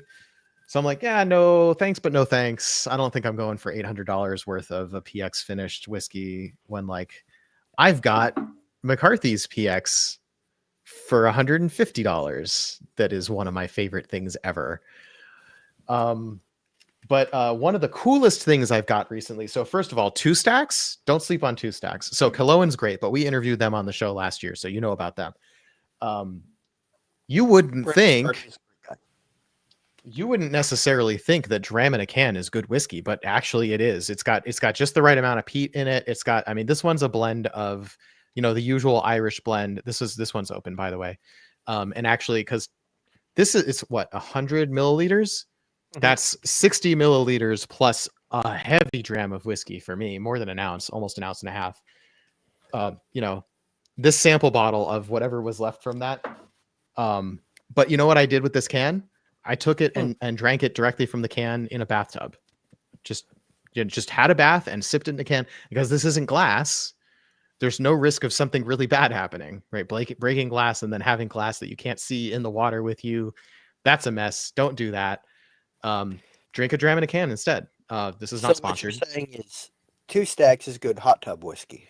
Absolutely. Strongly recommend for. But you wouldn't think dram in a can, something described as dram in a can, which is exactly what it sounds like, could be good. Also, didn't pick up any weird flavors from the can. I was a little worried about it. Cans have like this layer of wax or paraffin or some kind of plastic on the inside. So like it's not going to touch the metal. But even then, you'd be worried about it picking up a plastic taste. Yeah. I was pleasantly surprised that this didn't. And then, of course, I saved the rest of it because I'm not going to drink 100 milliliters of whiskey all by myself from one thing in one night. But then I also got, so Two Stacks doesn't just do dram in a can. They also do full-size bottles. This one is a single malt that is, it's a Cabernet Franc ice wine finish, peated single malt. This is really good. And as I was tasting the Bunnahabhain Staucha that I have here, I was going, something about that is reminding me of this Two Stacks Polaris that I was just tasting the other day. And since this is also Irish Coffee Day, we might as well talk about some Irish whiskey, right? Mm-hmm. But here we're just talking about stuff we've had that's not on the podcast. It's different. This one is I'm picking up chlorine a lot today. I don't know. Like, I hope it's not that I have COVID or something. I know like something is going on with my nose because it's so cold and dry outside here in Washington right now. The heater is like the central heat and our space heaters, because our bedrooms are like on the extremities of the house. They're colder. We use space heaters too, drying out the air really bad. So I'm waking up every morning with like congestion just because my sinuses have dried out and I'm producing a lot of mucus to like make up for that. I think that's throwing off my nose a bit. Most things smell and taste normal to me, but honey tastes wrong. I don't ever talk about this either. I'm really into coffee and I'm really into honey. At any given moment at my house, I have at least 3 or 4 different kinds of coffee. At the moment, I have 8. And I usually have 3 or 4 different kinds of honey. And so like when I think my nose is off, like I can't smell differences in things, one of the things I'll do is I'll smell my different honeys, or I'll smell my different coffees. And if they all smell the same, I'm like, okay, something's wrong with my nose. Today's not a day for whiskey reviewing. Do I have COVID? Maybe. I got my vaccine in December, so I shouldn't have a serious problem if I were to catch COVID right now. My wife apparently is 2 years out of date on her COVID vaccine. Don't know how that happened. It has to do with like insurance coverage in different places. My insurance covers the Safeway or the Fred Meyer vaccine. Hers doesn't. So when I go get my vaccine, she comes with me, but her insurance doesn't cover her, so she doesn't get it, and then she forgets. Shit happens. Anyway, chlorine, but otherwise, like, and it's a single malt, right? But there's like a creamy oatiness to this. And otherwise it tastes very similar to the Bunnahabhain Staucha. So that's kind of interesting. It has a lot of that barley sugar flavor to it, which single malts, it feels like an obvious flavor that single malts would have, but they don't always. Mm-hmm.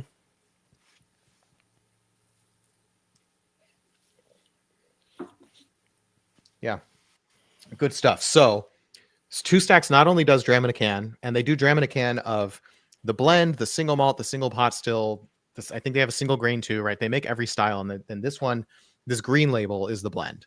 Just the one that says Irish whiskey is the blend of all three styles. Peated, a little bit of smokiness in this too, which you wouldn't expect from this form factor. You just expect not to be good. Yeah, but it's not bad. 6 out of 10. Really worth having for a hot tub. I'm honestly surprised that there isn't a Japanese distillery that had figured that out quicker. Because, like, I don't know why, but my brain associates like vending machine ready products with Japan. Yeah, I think they don't really go for spirits that often. Like they do like the whiskey mixed into soda water, the whiskey highball thing. Mhm. That's a more common drink. You can get that in a vending machine. I Uh, did not know they that. have a Suntory highball that I got when I got on the train, and it felt real awkward drinking on the train, but that's allowed in Japan.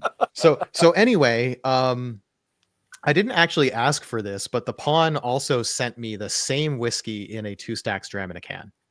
So I didn't ask for this, but now that I have it, I have the Comparative. I have the opportunity to compare relatively like last month, relatively freshly opened bottle, Hmm. full regular glass cork form factor, and the same whiskey in a can that's been sitting around for as long, at least, and see, does it taste different because it's been sitting in a can which is lined with plastic, Hmm. or have they really done a good job of isolating the flavor? Like isolating the whiskey enough and giving it an inert flavor container that's not going to pick up flavor elements from the can. So I'm looking forward to doing this comparison at some point. One of the things, I probably said this earlier, one of my goals for 2025 is, after the better part of the last 2 years not really writing reviews, which has a lot to do with Reddit becoming a place that I didn't want to post reviews on anymore. And the microblog platforms have never been good for reviews. And Instagram is more like you need to do a good picture. And if I don't have a good picture, I tend not to post my reviews on Instagram. Some of this is I just need to get over myself, like get over these like road map, these road bumps that I'm putting, Hmm. speed bumps that I'm putting in my way. I just want to, now that we're spreading out the schedule of the podcast a bit, I want to get back to writing more reviews, because one of the things that I think made me a compelling whiskey educator, whiskey podcaster in the first place was the fact that I had tasted a lot of the whiskeys that are available on the market, whether I'm talking about them on the show or not, whether I'm doing an interview on the show or not. I had a pretty broad base of whiskeys that I had tasted relative to the number of the number of brands I've interviewed and the number of brands that I've tasted. That number, like they're getting a lot closer together because I'm not branching out to brands that I'm not interviewing as much anymore, even though I have lots of samples, just lots of samples of different brands people have sent me. I'll usually like taste them and comment on them privately, but doing a full on review, not something I do a whole lot of anymore. And I want to. It feels important. It feels valuable. And the pressure of, we were talking about social media platforms, like communities growing and falling apart and platforms changing, and we keep moving on. And like, how do you stick to the content that feels authentic to you when the platform dictates to some degree, by manipulating you via the algorithm, what kind of content you're going to make? And I'm always thinking to myself, what is the content that feels authentic to me, that I want to personally make? And it's not memes. It's not little short videos that are designed to get reactions or shallow attention. What I want to be producing is High quality, insightful content that provides knowledge and wisdom to the viewer. yes, I want to help people discover the next thing they're going to love. That is more important to me than I don't want to tear down any brands. I don't want to talk bad about brands. I don't want to talk about, you know, the top 5 lists that you should just stick to, drink the same, and that's tough, right? I wanted to do like a top 5 list, but like in my whole, I don't have time to make content between December and now. And like I still don't really like I set aside an evening to do this, which is a long overdue, right? Like it's kind of like, are we sufficiently willing to get on and do a live at the same time? Because doing a solo live, I did that on January 19th. I did a solo live. Not nearly as fun for me. It's hard for me to talk to myself. That was what I experienced the time that I tried to run a show that was just me. And anybody who watched it, there were some people who watched it. We all know that was an extremely awkward and uncomfortable live stream because I didn't have anybody to bounce off of to talk to. Yep. And it's an awkward sort of one-sided conversation. Yep. Now, for me on January 19th, I was tasting American single malt samples that I had in my possession that I had not tasted yet. It was a good sort of forcing function. It's January 19th. It's the time where it's officially the day where American single malt is a legalized described type in the law. It was a good day to do something. And since I didn't really have any content prepared, tasting whiskey that I hadn't tasted before made sense. Usually I would do that privately, but like, I guess that's content. Why not do it on a live? So if people like that, I mean, I could do more of that. Okay, Staucha's better than the 2 stacks, but like the 2 stacks is still really, really good. I drank all of my Staucha a while ago. It's hard to beat your favorites though, right? Like when we're talking about what are my favorite whiskeys, Bunnahabhain Staucha, Port Charlotte, McCarthy's. I really strangely don't think that I could accurately narrow down my favorite whiskeys. Same. That's why I hate top lists. It's like, it depends on how I'm feeling. Like I could, I think it's fair to say that there's like an A or S tier. Spencer, you haven't poured anything. Hey, if it makes you feel any better, Phil and I were talking for a solid hour before we poured anything. Oh yeah. That's not actually true. I poured something, I just didn't talk about it. Well, yeah, I mean that's also it's true in the sense I was sipping my Irish coffee. Like there was whiskey in the glass, just not scotch.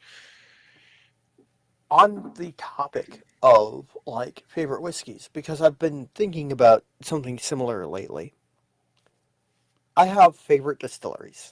Catoctin Creek. Anybody who's talked to me for more than 5 minutes about whiskey will know that my favorite distillery is Catoctin Creek. They make some of my favorite rye whiskey, probably my favorite rye whiskey. And I have a lot of respect for Scott and Becky Harris and the whole team there at Catoctin Creek. And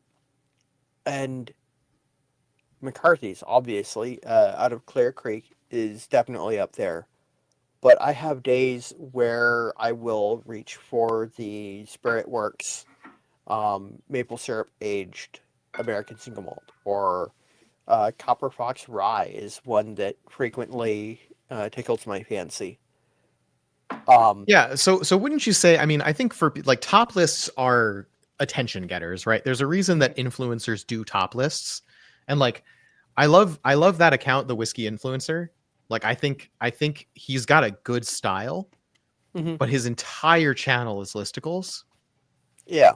And like I don't want to like that's I like watching his videos on occasion, not necessarily every single day. That's not the kind of content I want to make. I respect that content does well in the algorithm.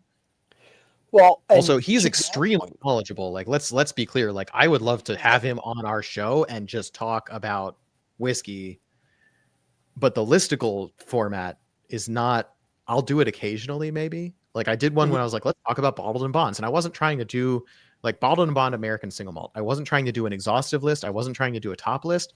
I was just like, let's talk about. I had just gotten the Westward bottled and bond, and I keep hearing about bottled and bond, right? I know that there's an Ironton bottled and bond. I know that Virginia Distillery Company has the bottled and bond.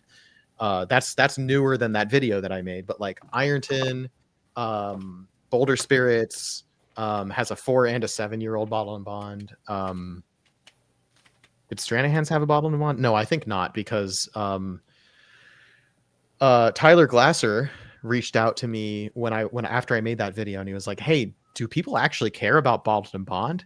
That's a great question. Yes. That's the kind of question I want to be making videos about." I got a question from an industry person asking me as a quote expert consumer, do consumers give a shit about bottled and bond? And I think that's an interesting, nuanced question to answer, right? I think what it tells us in aggregate, and this is what I told him, what bottled and bond, the existence of so many bottled and bond American single malts in aggregate tells us the category of American single malt has become really mature. Individual expressions of bottled and bond American single malt whiskey, that's not something that's more likely to sell me a bottle than any other particular type of expression. So do I personally particularly give a shit about bottled and bond American single malt? No, not really. But I like seeing that they exist. I like seeing brands doing it. So my take on bottled and bond, especially for like newer categories of whiskey like American single malt, is that bottled and bond is sort of the watermark for this is a standard that exists that has very specific criteria that you have to meet to make it.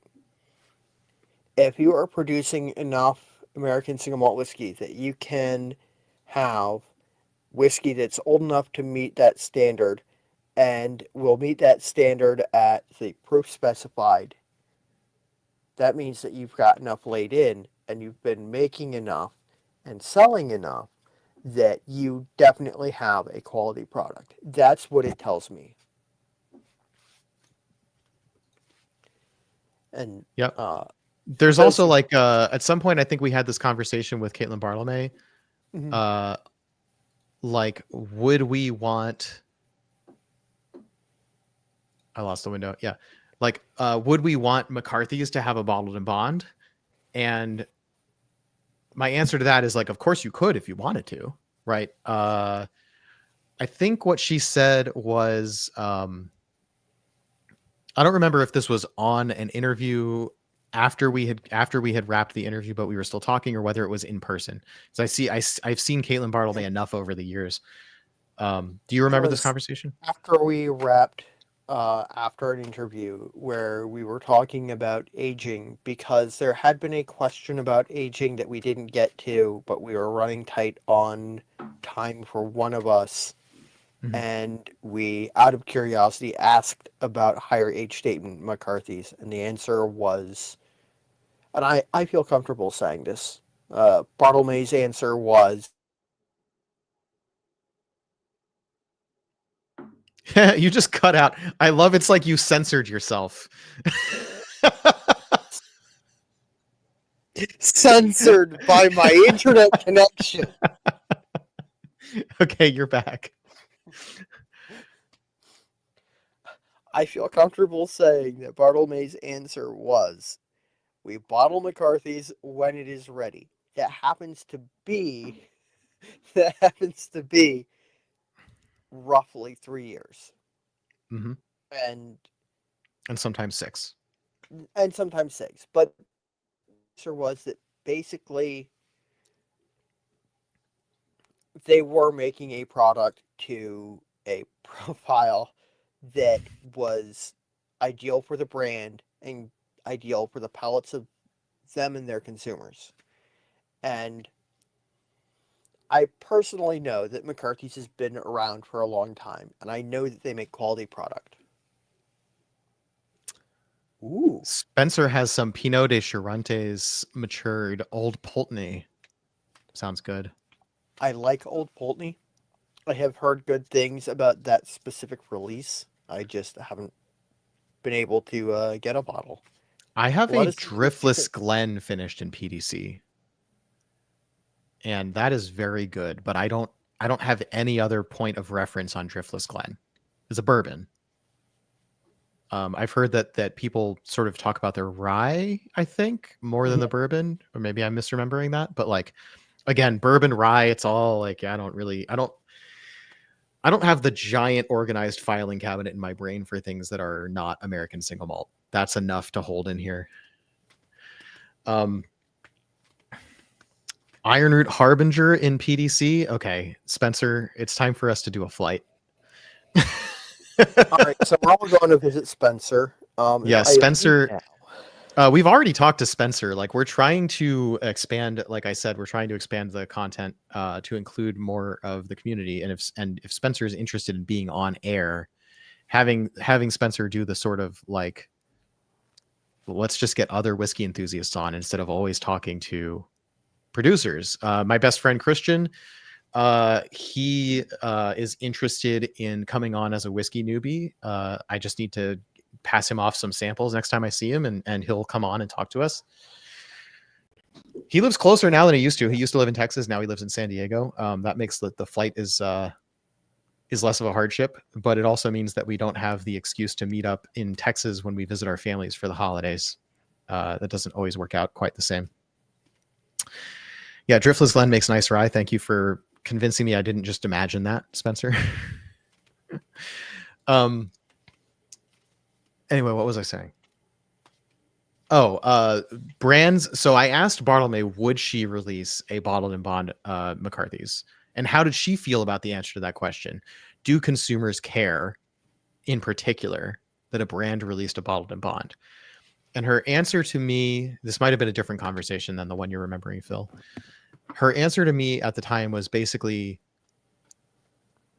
keeping in reserve the possibility of launching a new bottled and bond McCarthy's is something that they would be able to use to make a marketing splash if they needed it. The problem with releasing a bottled and bond McCarthy's for a brand their size is that probably wouldn't be a one-off small batch release. That would be a new SKU they're committing to. Mm-hmm. Right? It's a 4-year, 50% bottled and bond McCarthy's is a whole new thing that they'd have to commit to as a SKU. And until they're really ready to do that, they're not going to. Right. But it is something that if and when they did it, they would use it to make a marketing splash and bring some attention to the brand. And I think that's probably how a lot of these brands are doing it, right? Bottled and bond is like look, we've just checked a new legal box. American single malt is legal now. Bottled and bond is a big old legal thing, right? It's just like it's essentially flexing legal legitimacy. There's nothing wrong with it. Bottled and bond products are often great. They're often also priced very competitively for what they are as a spec. That never made sense to me, right? We're halfway between standard strength and cask strength, and it's 4 years old, which for some brands is kind of old. Mm-hmm. Why is it that bottled and bond products tend to be so cheap? That's a question I need to do some research about. I don't really know. It's more true of bourbon. If we look at our friends Boulder, which we showed on stream at some point a while back and looked at all their price products, the bottled and bond products aren't particularly more or less expensive than the rest of the brand. They seem in line with spec. There's one that's 4 years old. There's one that's 7-year-old. They seem priced appropriately for the rest of the lineup. There's nothing particularly more or less expensive about them. Yeah, and Spencer, exactly, right? So Spencer says all for older McCarthy's with a little more proof, just because it sounds interesting. But there's other ways to get that without a new bottled and bond. Yeah. So for example, the 6-year PX is a 50%. It's not bottled and bond, but it's 50%. Why is it not bottled and bond? I don't know. Those barrels may have been from different distilling seasons. Maybe they just didn't think to put bottled and bond on it. Is it not? So one of the 6-year finished ones is 50%. This is 50%. I can't actually reach the others at the moment. The Oloroso is... I'll grab it.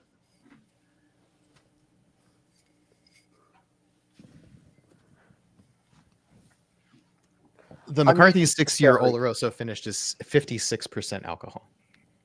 Yeah, see, I was thinking that the finished ones were higher proof, and the standard 6-year was 50%. So they could softer light.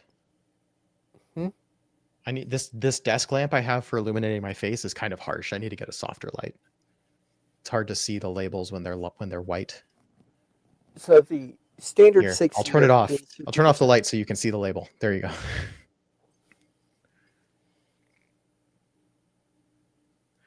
And that one's 50%. Yep. And as not to like fanboy over McCarthy's at every opportunity that we have, I really have always enjoyed the little Multnomah Falls picture. Yep. I went and took some video clips there. Haven't had an occasion to use them at the Multnomah Falls.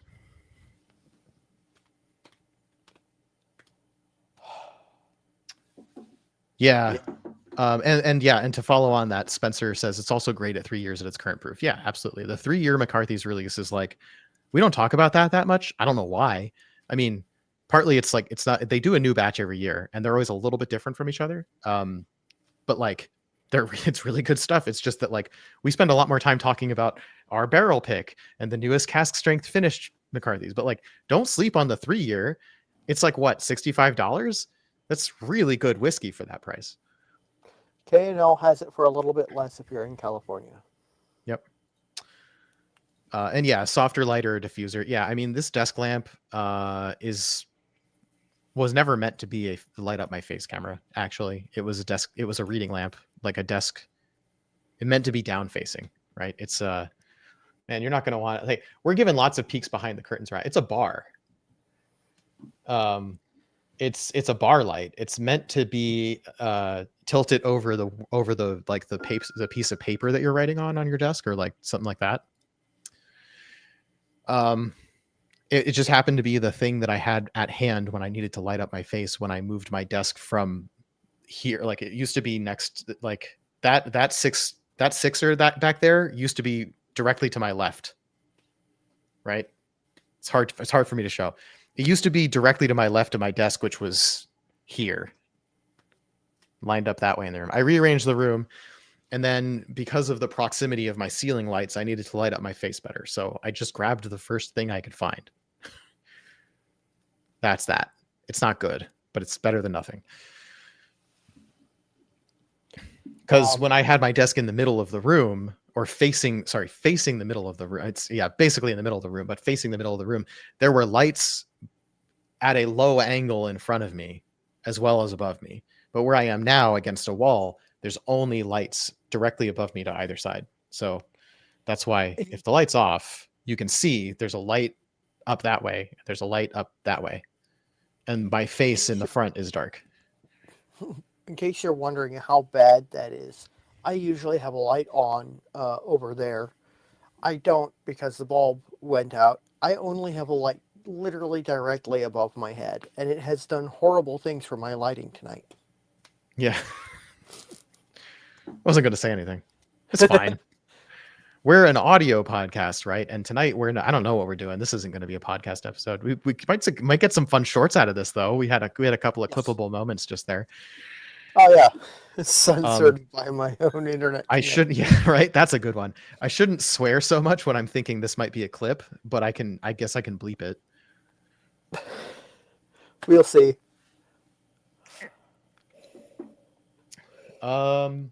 Unfortunately, I have to be up at 5 a.m. to walk the dog. Yeah, I think it is 11:51. Hey, Whiskey Dictionary. Thanks for Welcome. joining. Hey, what have you had for Burns night? Burns's night. Yeah, Phil, I think we're getting to wrapping up here. I think I'll go like maybe another 10 minutes, even if you want to hop off. Just because Bill just popped in. Yeah. Exactly, Spencer. Where did Bill the Whiskey Dictionary come from? We were both guests on the whiskey vault takeover during their dry week. Have we both been guests on Freedom Malt's show? I think that's where I met you. Season 1 of Freedom Malt's Blind Samples Showdown.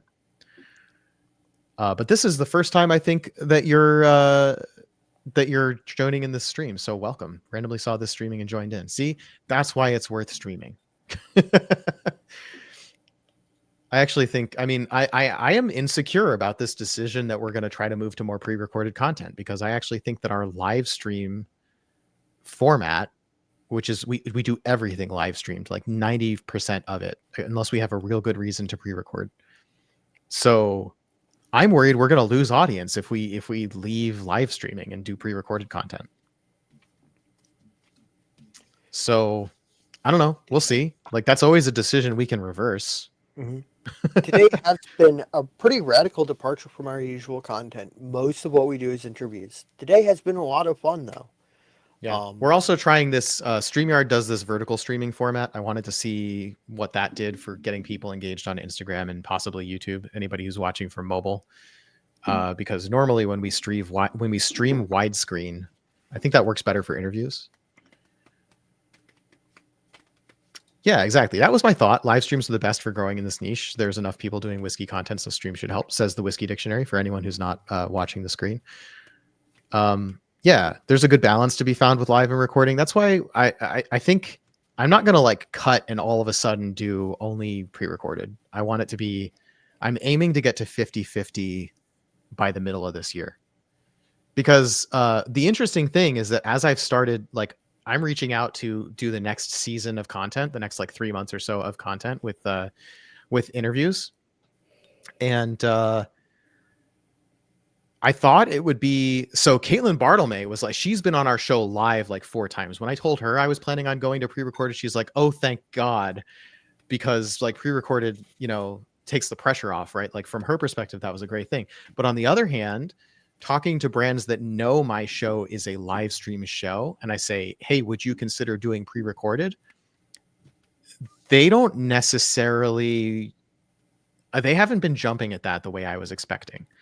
It's almost like I have a reputation for being a live show, and they get the benefit of being really, yeah, I'll get to that comment and question in a second.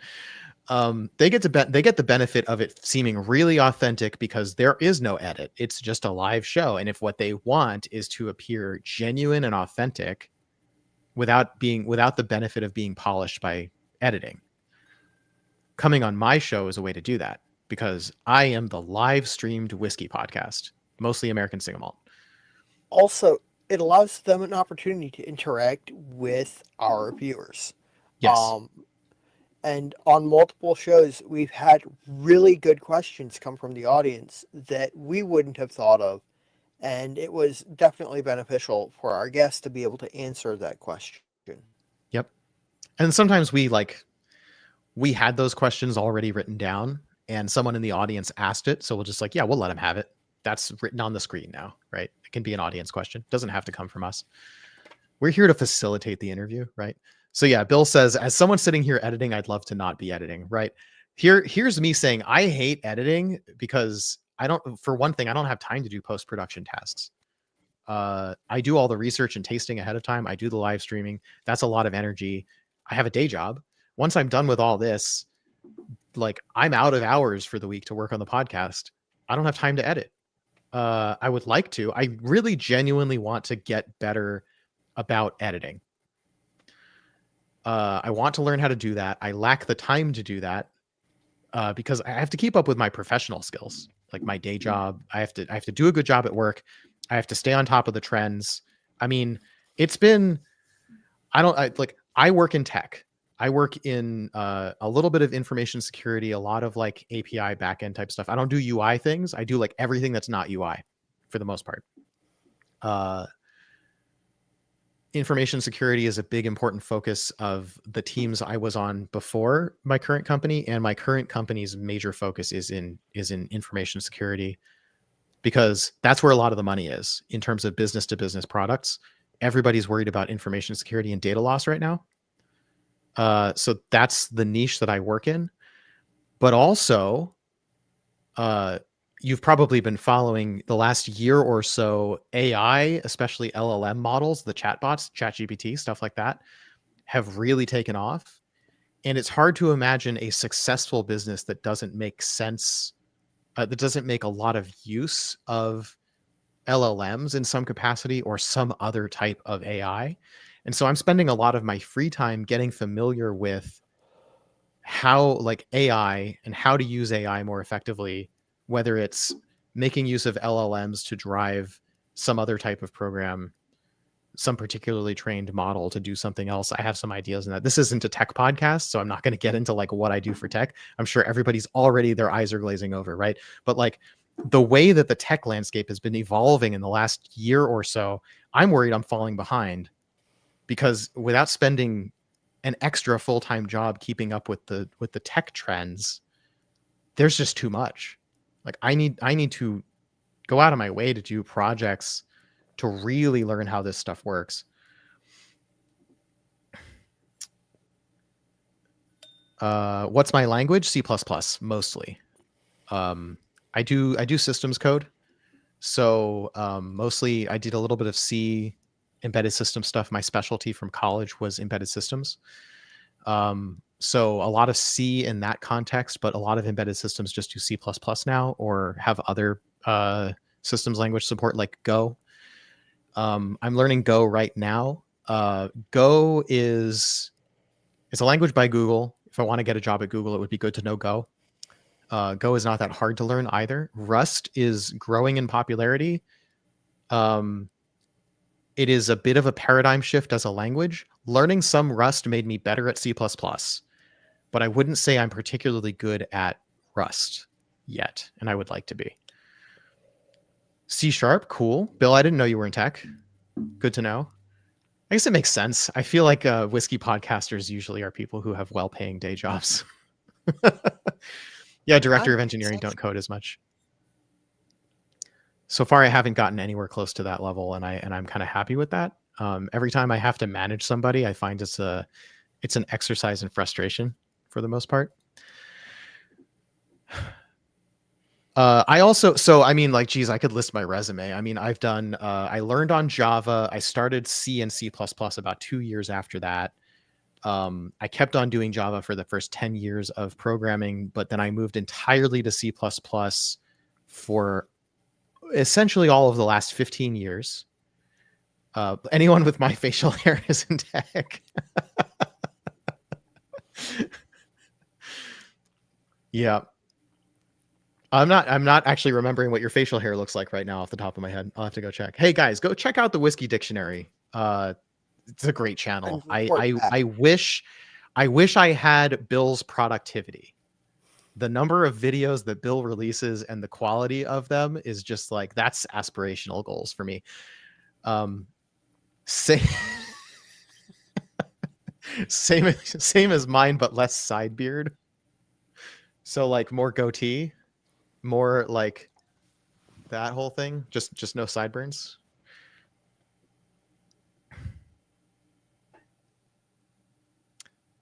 There have been times in my life, I think it might even be partly because of Phil's influence, but I grew out my hair. That's one of the things that's been going on this last year. This time last year when we did Burns Night, I had just gotten a haircut, and it was a very short haircut. And if you go look back at those videos, I think that was not the most flattering haircut for me.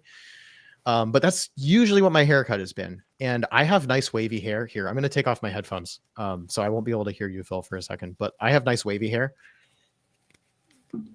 So I'm wearing a headband just to like keep it under control. But on like, you can see the sort of the wavy, like yesterday I had curls, which was cool. I'm just like, I like seeing what my hair has been doing as I grow it out, because I've never let it get that long. And it's been interesting to see what my hair does. Now I've messed up my hair. I have been compared to Robbie Steinhardt of Kansas. Yeah, when you got, oh man, now I'm having a bad hair day because I took my headband out. You're just gonna have to deal with it. We're cutting in like 2 minutes anyway. Yeah,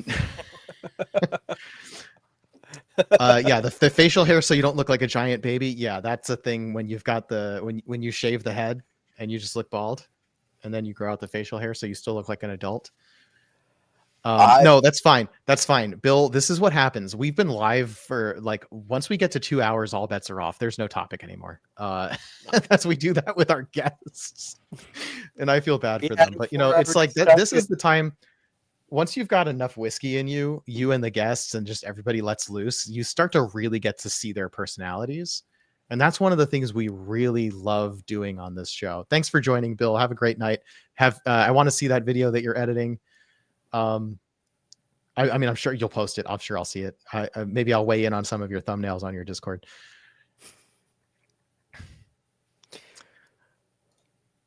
All right. So now I don't even know what we were talking about. Yeah, Spencer. Like, didn't we talk about you were supposed to keep us on track? Ooh, D&D. Oh, the D&D channel. Okay, cool.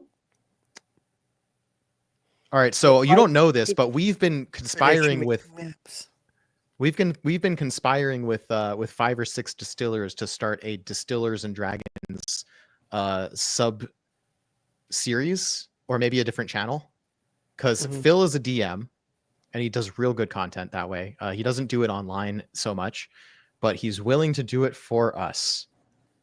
Dungeons and Drams using AI for faction creation. Okay.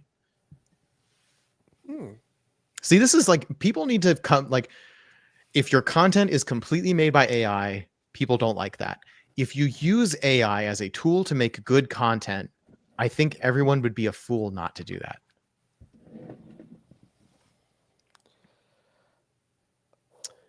How many hours are we in? Yeah, we've been live for 3 hours and 26 minutes. There's no track anymore. We drank some whiskey because it's Burns night, and now we're just having fun. Yes, this is proof of concept that we'll listen to you. We listen to our chat. I think if more people knew that, they might comment more often, but like, we let the chat steer the show.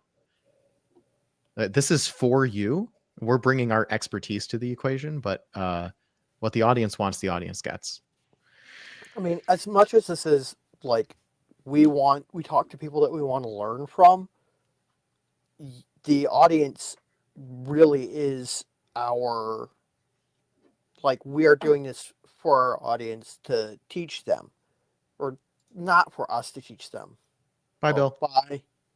Have fun. Edit safely. Cheers and Slanshava.